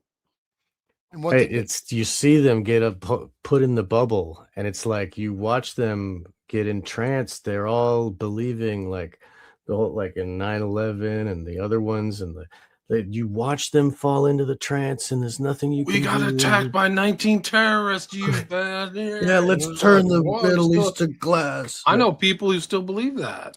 and they found the passport, magic passports, but What did that news commentator say when he met him?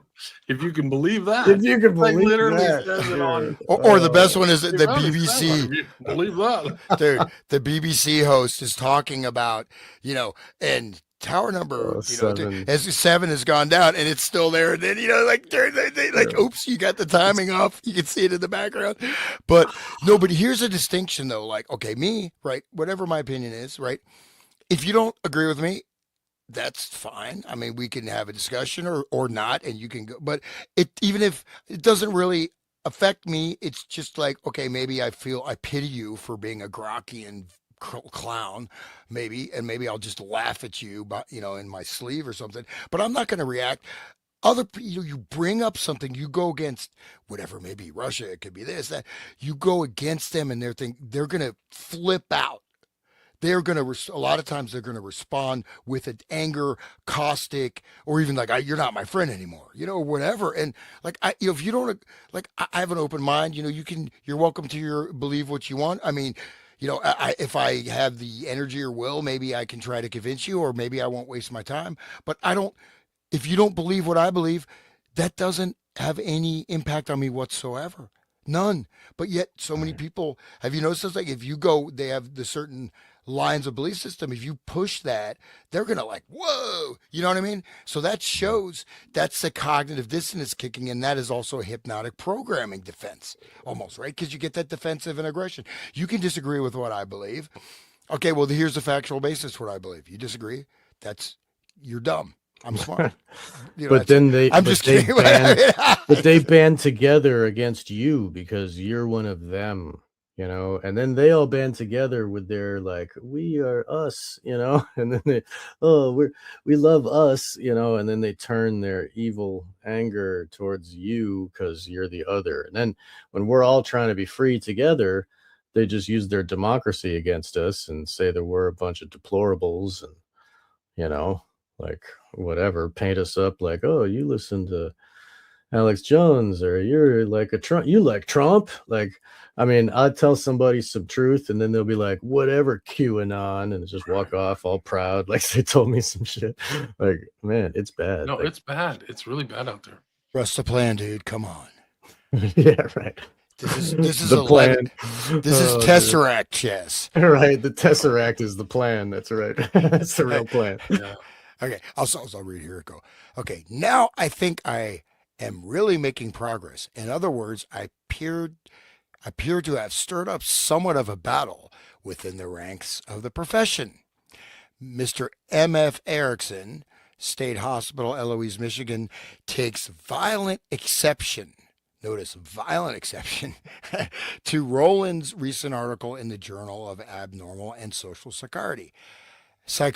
And I am backing Roland. If I know anything about Erickson, he will immediately start to experiment to prove Roland's contention. I have also succeeded in interesting another individual whose name I would wish you note. 3 years ago, Professor W.R. Wells left Syracuse University because of a retrenchment of funds. He has now been recalled and taken up his old position on the staff. Wells is, in my opinion, one of our best authorities on hypnotism, being the author of several works on so called waking hypnotism. So that's where you're hypnotized and you don't even know you're hypnotized. Right, that's really important, and that's what a lot of people. I think that's what you get from the media is waking hypnotism. Anyways, he's a great chap for experiments, and is certainly not afraid of the novel, meaning the new, right? We had a psychological conference at Cornell the other night, and I was able to talk at length with Professor Wells, who has returned from a semester at Harvard, where he was observing the work of White and Murray. He expressed himself as very definitely interested in one or two problems which I suggested, and I have no doubt that he will succeed in getting far more work done than I ever could hope to accomplish with my administrative duties. Okay, I do wish you would note him as another very useful possibility in case you ever need some people for any project. I think we'd have to do some research to understand what he means by that. Um, so this is talking about the seance and stuff. I don't know if you guys want to. Do you want to read the next one? I'm gonna. Yeah, I'll Sure. take that. You want to do it, Sean? Do you want to Yeah, read it? sure. Go ahead. Where are we at? We're at 260. We're I'm at at Dear 260. Wells. Dear Mr. Hoover was the last one, and then the next one is Dear Wells. Dear Wells. All right. Dear Wells, it was certainly a pleasure to see you once again at Cornell, and above all, to note how well you seem to have taken this whole matter of displacement and replacement. There are one or two points in this matter of the application of hypnotism to crime which are particularly in need of further investigation. Frankly, I don't see that they can be proven, for proof would involve criminal behavior or some on somebody's part, and that is, of course, out of the question. Okay. The government doesn't do criminal behavior. All right. But anyway, here we go. On the other hand, I think we can approximate an answer, and they say that the implications point in such and such a direction. As I told you at Cornell, Erickson expresses grave doubt on the following 2 points, which, in my opinion, are of outstanding importance to this phase of the problem. First, can we remove all knowledge from the individual that he has ever been hypnotized? My own experiments would seem to indicate that this is possible. In fact, relatively easy. Erickson points out that under any real emotional stress, such as that which might be associated with the third degree, the former seance would be recalled to his memory. Perhaps he is right, but I see no possible way of proving it beyond taking certain evidences as we can amass. If you can contribute anything on this point, it would be most helpful. Second, Erickson expresses very grave doubt that an individual can be rendered unsusceptible to hypnosis by other people. Here again, my experience seems to indicate that by suggestion in the hypnotic state, it is quite possible to render the subject absolutely immune to suggestions from other people. Certainly that of being thrown into the trance. On the other hand, what would happen under emotional stress, I don't know. It seems to me that the crux of the matter hinges on these 2 questions rather than on Roland's contention in a letter to me that none of his subjects could be fooled into committing murder or into criminal acts. I am quite convinced he is wrong here, as Roland's experiments show, and as indeed my own have demonstrated many times. Whether or not, however, having committed these criminal acts, or shall we say, having been fooled into doing so, or into so doing by his great trust in the integrity of the operator, it is then possible to remove all knowledge of ever having been hypnotized and render it impossible for anyone to hypnotize him in the future is different. I am morally certain that it can be done, but I am equally convinced that the only definite answer could be obtained by actually having someone render himself very liable to the eyes of the law. If you can think this thing out in your spare time and contribute an experiment or 2, I would be most grateful. Cordially yours. By the way, he does have he has Roland crossed out. I think that's Erickson or some other person. Oh, So, okay. I yeah. thought, okay. But so Yeah. Roland is basically It's written in Erickson. You're right. It's an E. yeah. So basically, he's saying that people can be hypnotized to commit criminal acts and not have a memory of it. And can you just go ahead and just let's get some people to commit crimes? Yeah, You know? please. Yeah, right. You know, that's what he said, man. 1939, guys. 1939. Incredible stuff.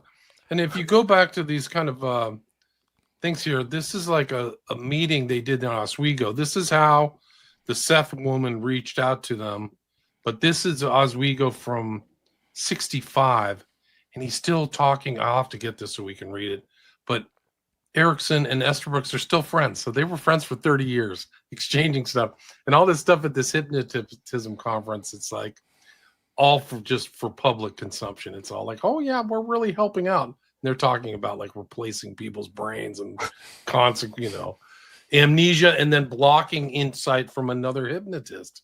Like in 39, so important.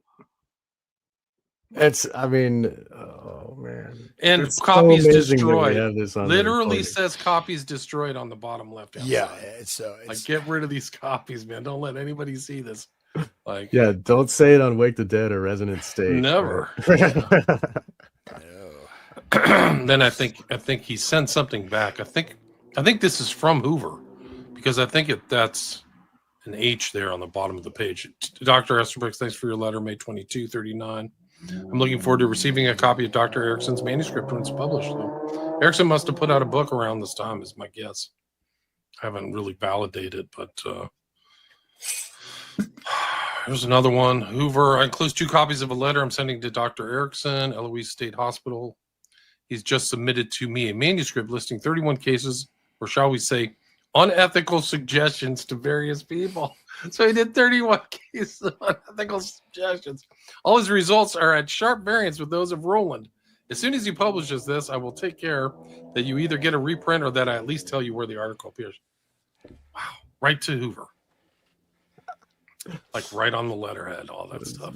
Stamped. Ethical. Incredible stuff. These guys. Okay, I'll read this one. May 22, 1939. Erickson. Dear Erickson, I'm returning your manuscript. The work is easily the most significant that has been done in this field. In my opinion, you should write it up much as it is without committing yourself too far as to the significance of facts. In other words, I would get a good, strong anchor out to leeward. I have a very strong suspicion that many of these results are really contingent on the personality of the operator. For example, yours contrasts very definitely with those of Roland. Another example occurs to me, namely the results on the ergograph obtained by Nicholson and by Williams. I think I have the two right. The sharp contrast obtained by these two investigators, it seems to me, can probably best be explained on the basis of motivation. Sidis, I recall, makes this observation in one of his books, pointing out that with the same subject, he could obtain very different degrees of acquiescence merely by changing his tone of voice.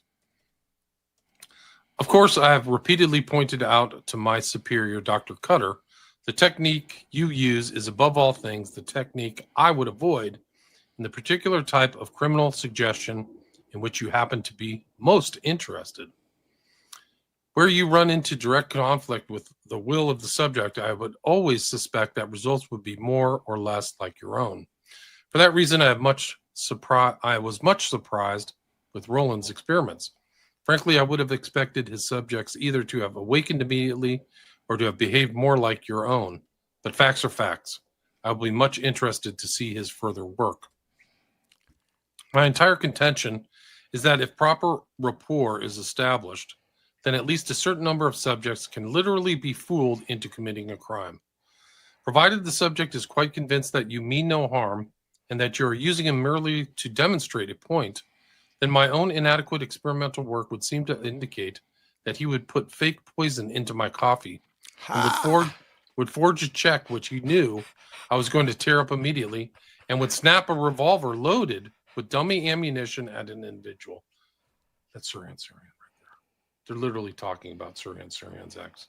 That they think that he didn't shoot any bullets. This is incredible. This seems to me that the success of such experiments as those I have just mentioned depend entirely on the attitude of the subject towards the operator. Frankly, I've never tried the sort of thing you suggest because of a certain tenderness of mind on my own part. So you're a piece of shit, Eric. I'm not. Yeah. I do everything possible to avoid coming into conflict with the will of the subject, but to persuade him that he is taking part in a very interesting little experiment which has no particular significance, which he is doing more or less as a favor to myself. Can you suggest any way in which it would be possible to check further on this matter of rendering the subject immune to hypnotism by another operator or by having any knowledge of ever having been hypnotized? It seems to me that those 2 points are rather crucial. Take, for example, Roland's work. The subject quite evidently was willing to throw sulfuric acid in his face. If he had thrown the glass as well, I only hope the invisible glass would have protected the operator. Granted this much for the sake of argument, although you may not grant this much, would Roland now have been able to commit the perfect crime by the cover-up methods I have suggested?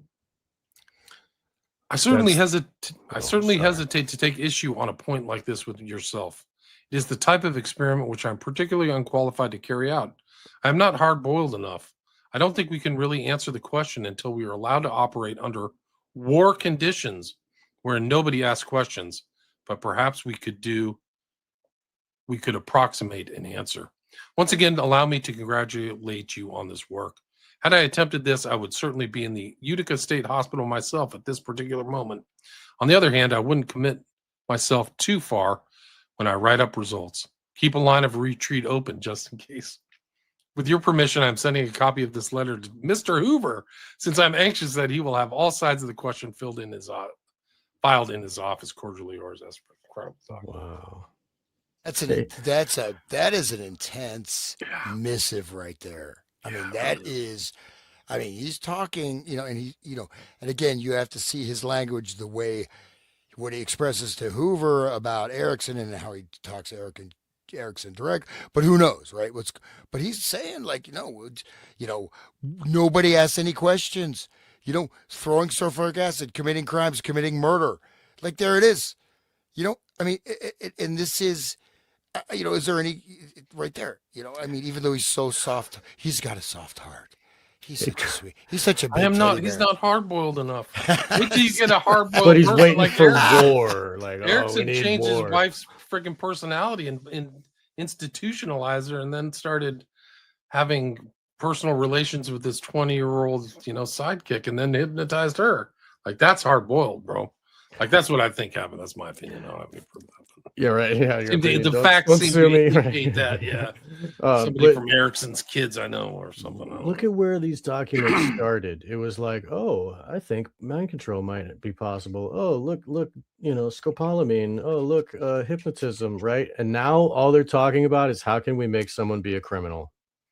That's How like can- all they're and talking about. And then they don't know it, right? They don't even know. And and have it so they don't know, right? Exactly. And then they're like frothing at the bit, waiting for wartime, so they can have all kinds of subjects to experiment on, and no one knows why. Nobody they asking disappeared. questions. Oh, they died on the battlefield. Oh, whoops. And look at like the Japanese, like unit whatever 731 or whatever, they're doing experiments on how they can freeze a person and how they can kill a person and put like air bubbles in their veins and kill them. And they studied all of this stuff. Like, I mean, and look at the, Mengele and the Nazis and stuff with their twins experiments and all those things. That's what they want. That's what they're hoping for. They want the wartime conditions. Oh. He literally says that. I don't think we can. They know the war's coming. I don't think we can really answer the question until we are allowed to operate under war conditions where nobody asks questions. Wow, dude. Literally.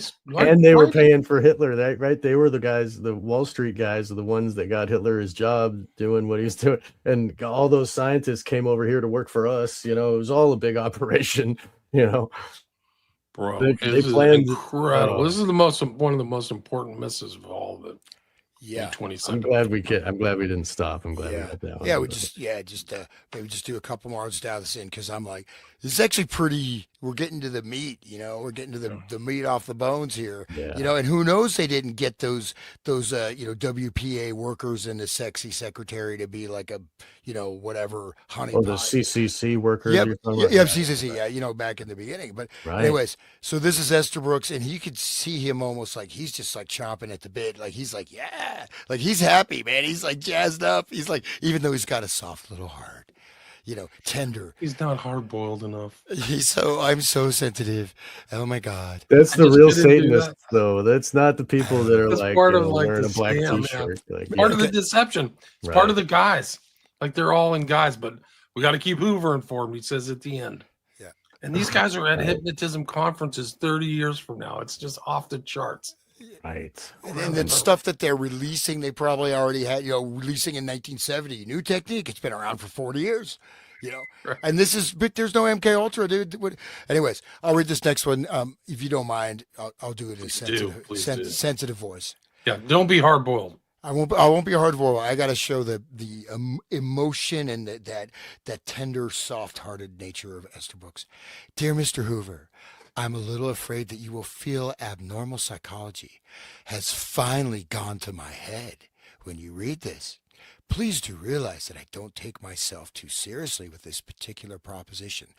I merely submit it for what it is worth. Your knowledge of the actual situation will decide whether it is worth anything or absolutely nothing. I suspect it is the latter. You probably recall the details of the experiment by Rowland in the January issue of the Journal of Abnormal Psychology. Startling sort of thing, where using invisible glass, he demonstrated that he would reach for an angry rattlesnake or would throw sulfuric acid in the experimenter's face. Evidently an uncontrollable impulse, which which he simply cannot resist. Frankly, I would have not thought it possible had not an experimenter of Roland's ability obtained such results. Now for a little melodrama. An American, a British, and a French submarine have all come to grief in the last 2 months. From the purely experimental point of view, I see no reason why a high-grade hypnotic subject acting on the basis of post-hypnotic suggestion might not have tampered with some of the very delicate contrivances necessary to the proper functioning of the submarine. To be sure, he would have killed himself in the process, but Roland's subject was perfectly willing to reach for that rattlesnake. Please don't think I take this subject too seriously, but if there could be any basis of fact in it, I so see no reason why it is impossible, then obviously the further implications are pretty serious. If a man could do this with a submarine, he might do the same with a battleship. Wow.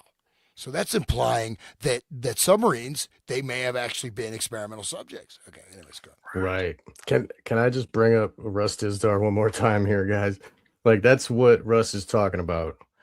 And Russ was saying that there's like 3 or 4 generations since the Nazis. He focused on the Nazi, like he knows it went back to Babylon, this mind controls, trauma-based mind control, satanic generational stuff. But the Nazis made it science.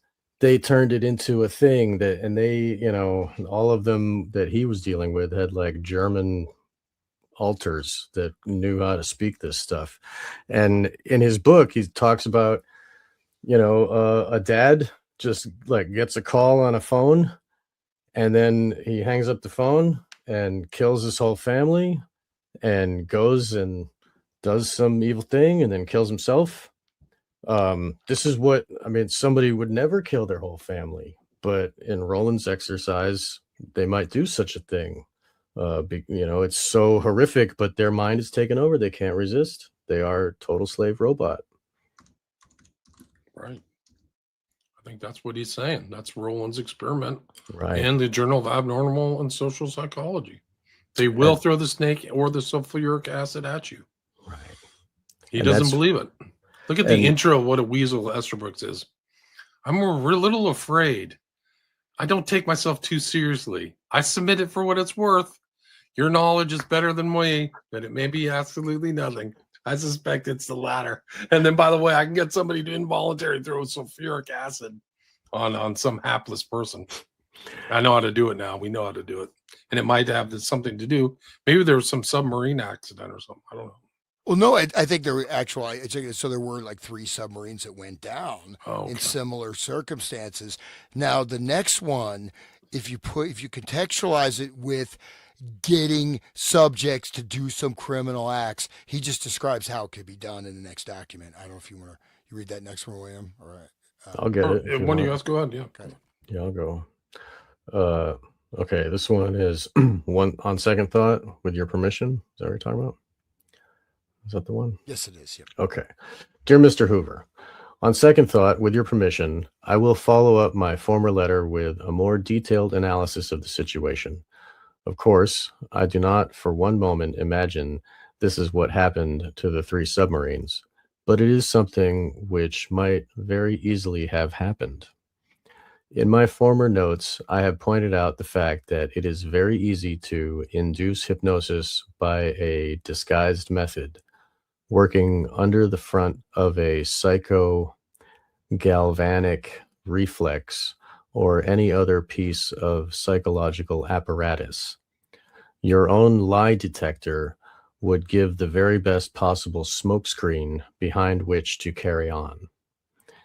It is then very easy to remove all knowledge of ever having been hypnotized and make it impossible for anyone else to hypnotize that particular subject. Now, let us suppose that I have such a subject and mark you, they are very easy to get. The rate is about 1 in 5 of the average population, and hypnotism is childishly simple in the hands of an expert. So we will suppose that we have my subject. In this case, It was an American seaman. I then impress upon him that he is aiding me in some very important experiments for the intelligence department, and that I need his fullest cooperation. I would further explain that I am trying to impress upon you folks the real danger which might arise from hypnotism in warfare, and that his cooperation will be absolutely necessary in the experiment which I am now about to propose. I then tell him in the post-hypnotic suggestion that 4 minutes after the submarine submerges on June 1, he will suddenly have an irresistible impulse to throw switch A. I know nothing about submarines, but switch A will, of course, be something which will produce a serious accident. I have my assistant present and explain to him, or I have my assistant present and explain to him that, of course, I am no fool. Switch A will have been disconnected, short-circuited, or something, so that when he does throw switch A, nothing whatever will happen. He is simply demonstrating an experiment. It will be actuated by the most patriotic of impulses when he throws the switch in question. Under these circumstances, I am quite convinced that the subject, with that faith in the operator which seems to go in the hypnotic state, would do just as I suggested. At any rate, I would certainly not like to be aboard the submarine in question. Once again, don't take me too seriously. I don't for one moment imagine this is how it happened, but I am quite convinced that this is how it might have happened, and may someday will be clever enough to play just that brick on something more important than a submarine. Cordially yours, G.H. Estabrooks. Teach him how to fly planes into buildings, maybe. Dude, what a Just slime saying. ball. You know, Yeah, wow, dude. I just want to, this next one, the next one is like, this is fun. It seems like there's a little bit, you know what I mean? It's almost like flirting, like, oh, you know, do you like tight jeans? No. I have Don't that take me too subject. seriously. I'll show it to you under my kimono. I hate tight jeans because they make me look. They're so hard to wear. Oh, well, it might have happened, but it didn't. But then maybe it did. Anyways, so this is Hoover writing back to Estabrooks, July 12th, 1939. Dear Dr. Estabrooks, permit me to acknowledge receipt of your letters of June 19th and 27th and July 6th, 1939. I read with great interest the hypothesis which you put forth concerning the sinking of submarines. I realize, of course, that you are only suggesting things Sure. that could conceivably happen upon the basis of your experiments and the experimentation of others, and that you are not suggesting that such a situation actually did occur in any of the recent submarine disasters. So you have 3 submarine disasters. I think they're all, were they all well, I think they're all on the same day. So, and they all happened because of basically someone throwing switch A, right? Somebody, the Right. crew, you know, whatever they did, you know, whatever, you know, open the hatches or whatever, you know what I mean? 3 And accidents on the same day is obviously intentional, right? yeah, And that shows the rest of the world, see what we can do, right? yeah. And of course, and they, you know, they could just be older submarines. They don't care about the crew. Just let them sink. Yeah, And it's right. 3 different countries too. It's not just, what is it, America, France, and England, was it? Something like that. Okay, anyways, Right. so I'm not suggesting that such a situation actually did occur in the recent submarine disasters.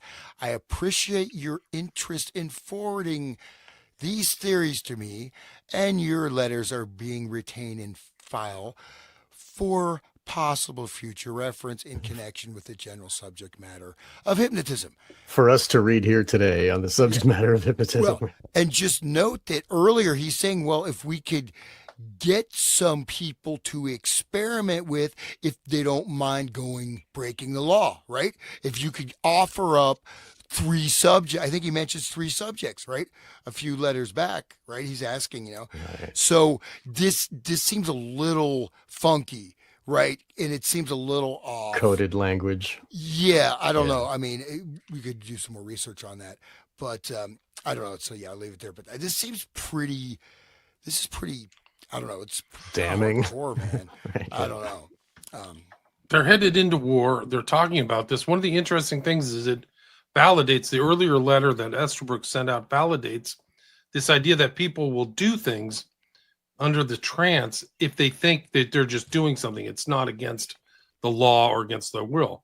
I just want you to flip the switch A, right? They don't know that it could blow up the entire ship. They just go, I want you to do switch A. So the real malevolence, the evil mind is in the operator, not the those who are operated on. See how that works. So that's what Extra Brooks is relaying. Yeah. This also validates Nathan Reynolds' story and Gray Area Monarch story, and other people that I've had on my show talking. Nathan Reynolds was abused by evil people, and then when they turned him into a weapon, they would show him the file and be like, "This guy's an evil predator. He hurts kids," and he'd be like, "Let me at him. Let me go kill this dude." He's like, "I'm helping the cause," right? He was under the illusion that he was working for good guys or whatever. And just like here, like the guy throwing switch A thinks that he's helping, by being the most patriotic ever, by pulling switch A, that validates all these stories. yeah, I did look up. Sorry, I was mistaken. It was the same day, but I got two of the submarine accidents. So June 1st, 1939, the British submarine HMS Thetis, Thetis, sank during sea trials, resulting in the loss of 99 lives due to a combination of human error and design flaws. Okay, but there was human error. Someone opened the escape hatch when they're underwater. Okay. Wow. And then additionally, May 23rd, 1939, the USS Squalus sank during sea trials. So these are all trials, right? So there you go. With 26 men losing their mind, the USS Squalus incident was a tribute to rags blocking the main induction valve. Sabotage. So all three of these submarines died during sea test trials. Somebody opened the escape hatch underwater, and then someone else stuffed something with rags. And another thing he says is that the person will be hypnotized and think it's some special, it's patriotic duty, right? So he mentions that they'll be happily to do it. So it does kind of seem a little fishy. I mean, they all were just sunk by sabotage by the crew. All these It was a accidents. test of their mind control, not a test of the ship. They were testing and it was a display to everybody, just like the Charlie Kirk new weapon to explode people's throats from a distance, the air burst or whatever. And just like 9/11 was, look how we can dissolve a building. It's, this is showing the whole world, look how we can mind control. Look how we can kill our own soldiers with their own, like It's a people weapon of that war. are in the It know. goes back to Dr. Yen Lo, all the way to Yes. the beginning of Yeah. Manchurian Candidates. Yes. I mean, and so again, you got somebody opening the escape hatch underwater without whatever. Okay, yeah, maybe In a the design submarine. shouldn't permit that, but somebody pressed the button to open it, and then someone stuffed rags. And so they, I mean, they stuff rags in the intake. I don't know much about submarines, but I mean, whatever they did caused the submarine to sink. It's something inaccessible. So right. and these are both direct and directed acts of sabotage. They're not air like, oh, I screwed up. No, like, oh, I'm going to press this button and the whole submarine's going to flood. I'm going to kill 99 people. Oops. You know what I mean? So that And it's our own army. It's not infiltration by someone else's warrior over here doing sabotage. It's our own people. Dude, what a weapon. It's so amazing. Yeah, and it does. I mean, I don't know. It seems the way his weasel words and the way Hoover's like, oh, I know it's just a suggestion and it might have happened, but it probably might not have happened. And Right. da da da. We're earlier, they're saying, hey, if I could just if you could furnish a couple subjects, we could try this and in a way that they're actually cause mayhem and death. and in a way to remove the legal accountability. So I would assume, I think, relatively speaking, 85% that he offered them the subjects. Okay, we got these submarine tests. Well, you can do it. Let's do 3 of these dudes on the submarine test because they're just young. We can throw away a couple hundred soldiers. And Exactly. these submarines, they're just older models. They don't care about losing the submarine. And it's so within such a short period, 3 submarines killed during tests. It's one thing if someone's in battle and they start going nuts, like Vietnam or something. Yeah, but they're not even in bed. This is just they're not even at war yet. This is pre-war, and they're doing tests, run-of-the-mill routine tests, and the crew is sabotaging it, killing everyone on board. One of And the it's crew members. pre-war, and it's showing the bad guys that the Axis or the Allied, whatever, the Allied powers have the power of mind-controlled soldiers. They will go against it, like in the old days. So like Hans was talking about how soldiers wouldn't shoot at each other, and they had to do all the mind control to make them shoot at each other. Now the level of mind control is such that they'll open up a hatch on a submarine. It's obviously like logic does not permit that to be done. If you want to maintain living, you aren't going to open a hatch on a submarine, but they will do that. It goes to prove like the level of their mind control. See, everybody, right before the war happened, it's like it's an announcement. Look at our level of weaponry, right? But also Just the implication is that you're going to die also. And they mentioned the guy grabbing the rattlesnake. So he'll right. die, right? So you're Exactly. doing something that's not only kill other people, but it's going to kill the person. And they From said that's yourself, right? quite possible to be done. And it appears, probably we could research these submarine accidents in a little more detail, but one of them, there were survivors, but I I mean, just did. There was one, the Thetis. They basically said the accident happened after the inner hatch on a torpedo tube was opened while the outer hatch to the sea was also open. So that means that like they opened the torpedo hatch and then somebody opened the one on the inside, which is crazy. Like you don't want them both open at the same time. Well, how did somebody make such an obvious mistake? no, I mean, it's like, no, I mean, this is like basic, like you're not going to, like it's a hatch. It's you know what I mean. It's your airlock. I mean, you're just it's like let's go ahead. Oh, there's water. There's ocean water. It's filled with ocean water. Oh, let me just open it up. Let's flood the submarine. Oops. You're not going to make that mistake. No way. It's not a mistake. You can't make that mistake. I mean, it's yes, you can be insane, but I'm sure in this you have to also at the time, right? I mean, now I can see it happening because people are so dumb. But back then, I mean, people were pretty intelligent. They're I mean, these are young soldiers. I'm We'd sure like to they're think so, I guess. But I mean, you're underwater. I mean, this is like you're not going to just screw up like that because it's Exactly. terrifying. Who wants to drown in a submarine? Right. Not me. It goes against all logic. And if they can make people act against logical understand, like their own idea of maintaining their own life, like that's innate programming to everybody. That's instinct. I'm not gonna drown myself on purpose. Like that. So that just is a proof of the level of mind control. Like look at just like the Full Metal Jacket is just like they were trying to get those people in boot camp to become killers, right? And the first part of the movie was one of them became a killer, next part of the movie is the other one killed, like just like anyway, yeah. This Yeah, it's the first kill, yeah. this what can we do to maintain to change their minds into being a killer, and for one it took the abuse, and for the other one it took compassion, but they're still end up killing. They're all singing the Mickey Mouse Club song. So they, by the time the Vietnam was there, they had like mass mind control like down pat. Yeah, they did. They had it. Though it was Probably submarine. guys like this figured it out. Esther Brooks, West, Erickson. How can we get these guys to change their personality, go through a behavioral change, and get them to pull the trigger? They probably knew what to dehumanization. I bet these guys studied all kinds of stuff that are in. That's the other thing about this document is like, what other secret documents are there that we don't know about? That Good haven't been brought point. out? It's Yeah, like, dude. whoa, there's all kinds of stuff. Like this is an incredible document. Yeah. But I mean, also though, a submarine. You think about it, like even an airplane, you still have some chance of survival. right? I mean, someone can crash land the airplane if you open up a hatch or whatever, right? A submarine. I have a special treat for you. Wait for William Joseph Bryan. We'll do the airplane one. Okay. You're but gonna blow your mind.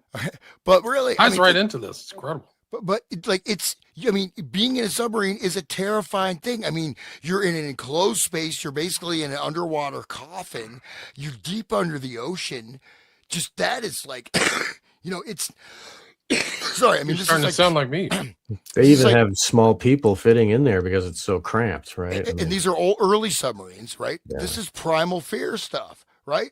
So to get someone to do that and then kill all of their buddies and themselves in a really horrific, absolutely terrifying way, it really does. I mean, this shows pretty. You're negating even basic survival instincts of the individual, even hardwired stuff. I mean, Right. and that's. I mean, how could it happen 3 times? Exactly. You know what I mean? So It that must be shows Pre-war too. Pre-war. Yeah. That's probably why Esterbrook's figured it out, right? They just saw some weird anomaly, just simple pattern recognition, right? And they sunk their own ships. Like 9/11, we blew up our own buildings. Whatever. But it's not like it was an attack on others. It was an attack on us, and then we become the victim. Got all that victim power again. 10-7. 10-7's the same thing, man. Exactly. Yeah. They killed, raped babies, and beheaded them in ovens. These are all like trust the science, safe and effective. And then 2 years later, they're still burning little babies alive. Like by a factor of 1,000, right? Or I something. mean, how could there what's still supposed to be happen. babies there left? Like how? It's I mean, it is so sick. It's a holocaust. It's really like a it is a modern Holocaust. It's so gross. Literal burning of the it's sacrifice, like, burning in a Moloch fire. Yeah, no, it's very, very sick. Very sick people. These are very, very sick people. Right. I don't know if you guys, I would just vote. Maybe we just hit the comments. I think it's good. All right, Good idea. Yeah, we got some really heavy. Like we smashed it out of the park. William, have you ever looked into Philip Arthur Thompson? I've never heard that name. Do you guys know Philip Arthur Thompson? No. No. Somebody comment, Uncle Ted. Uncle Ted, I hear you mentioned on other shows. I was listening to oh God, it was Austin Picard and Jose Galison. You were on. They mentioned you on one of their shows earlier. So it's a welcome back. Glad to have you. That's great. Johnny Sumatra, read Bentov Stalking the Wild Pendulum. There are various levels of consciousness: physical, body conscious, higher shared conscious. See Rupert Sheldrake. Yeah, I agree with that. I think there's different senses and all kinds of stuff. I mean, it's just a simple way to look at stuff. There's different consciousness states. And I've talked about that in past shows. People go into churches or sacred spaces or the wild for different consciousness things to either cleanse or whatever. David Chase's new TV series. Yes, we mentioned that. Have you all looked into what they were doing at TCU with radio waves and triggering MK Ultra from a distance? A little bit. We mentioned that, I think, in one of the series we talked about Helms trying to get kind of brain wave influence. Like that was one of the things he was doing after Dulles. So we talked a little bit, maybe not in great detail. Author of the scanner, is the author scanner Darkly? No, that's Philip. That's Philip K. Dick. Yeah, right. Substance D. Yeah, remember talking that. Let's see. The people were talking about the Old Testament. Thanks everybody for listening. We got up to 220 listeners. Awesome. So go check out everybody's websites. Resonant State, Wake the Dead. There was a guy on here. Sean has other shows that he's done other interviews. Same with I think they both interviewed the Kelly guy about drugs. So you can. Sam Kelly. That was a great show. That's a what great. Are you doing with your tongue? I don't know. Is it coming through? Because I'm eating like a cough. This way. Can you hear? Can you guys hear that? Me chewing on my cough. I thought you were eating dinner. Kind of. I thought you were chewing ice. Kind of was. Yeah. Kind of was. Either way, it's all good. We heard everything you said. It's all good. Well, I have to. I usually try not to eat. I mean, I'll drink stuff, but I try not to do things. I always Don't try mind. to mute It's when, It's I, okay with me, when I dude. light my lighter. Yeah. Sirhan is, my understanding is people who were in the pantry with Sirhan is that he shot blanks. That's my understanding. There were tons of bullets in there. I thought And, there were like 8 bullets that they yeah, pulled like, out. yeah, pulled out of the walls and he had to Yeah. shoot or something like that. Right. Man Behind the Sun for that Japanese unit stuff. Yeah, 731. I actually have a guest in the next couple of weeks about Man Unit Behind the 731. Sun. Yeah, that is sick stuff. Holy crap. And if you look at what it is, that's like pure no morality, pure science, left brain, they will torture for science. It's oh my god. Yeah, I gotta look Nathan that up. Reynolds. Oh, Nathan's great. He's a real dude that cares. Bell Yeah. bottoms. You guys are chatting amongst yourselves a lot about clothes and bell bottoms and stuff. I don't know. Oh, on the chat, they were talking about bell bottoms. Justin says, "Yeah, it's crazy. I know people who've known MK Ultra happen, yet they believe the government is their savior."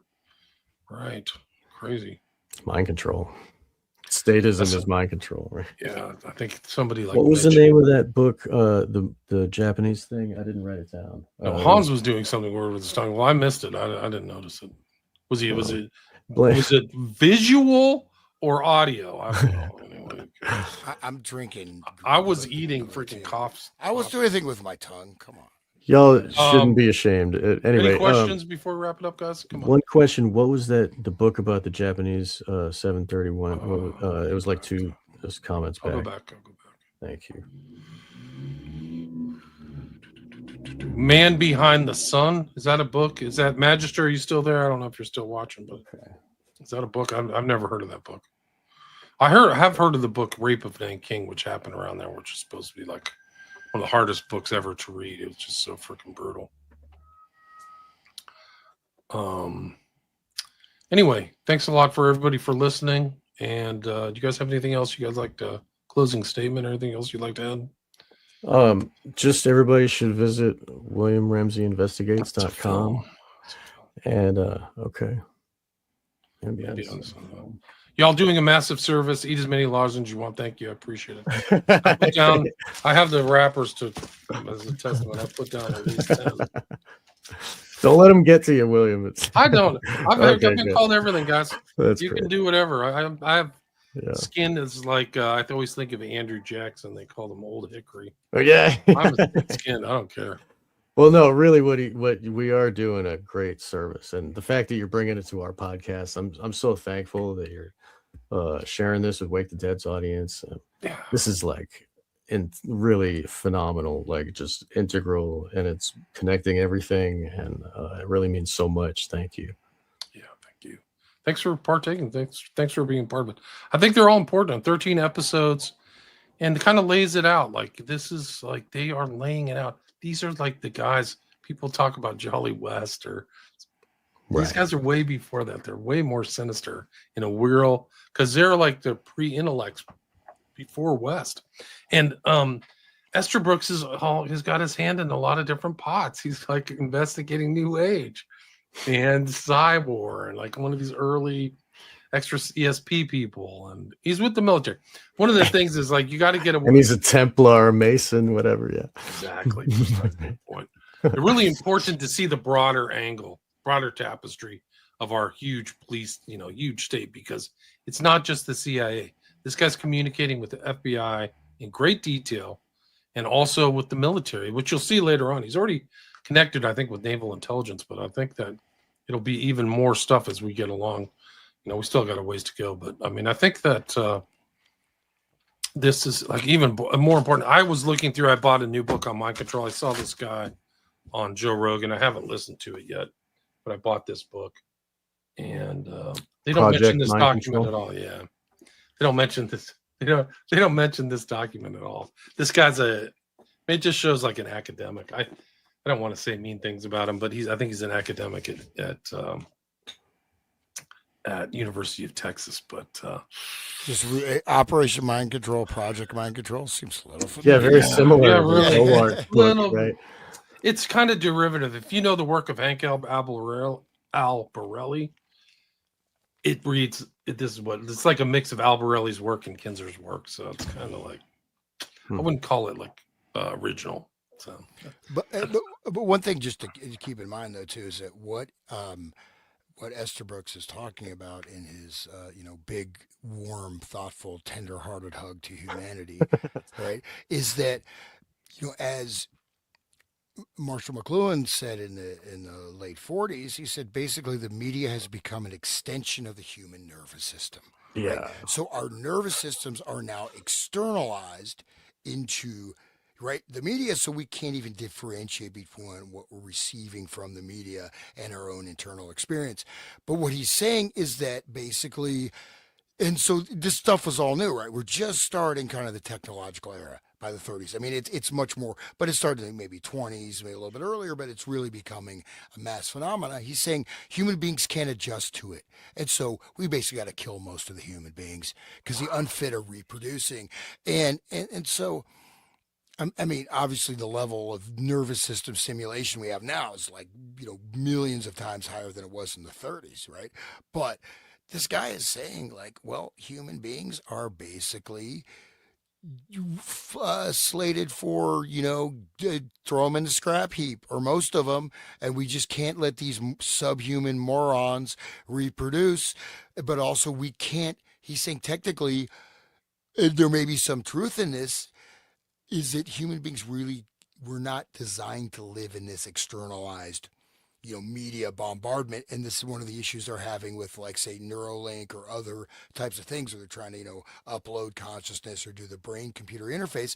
Our brains, it's absolutely antagonistic to the human being. And they're trying to change children so they can actually be plugged into this system Right. because it is Autism. absolutely unnatural. But yeah, and then so this, and look, I mean, we can just look at autism rates. I mean, there you Right. go. And then, if you go all back, intentional, guys. It's really one of the Exactly. darkest things. and just that, like the Bateson thing, you're talking about, that the disease, right, in Malaysia or whatever, right, that creates, and people will literally Right. do things with, they see someone do something, whatever it is, they'll do it. So, and there's all this other stuff.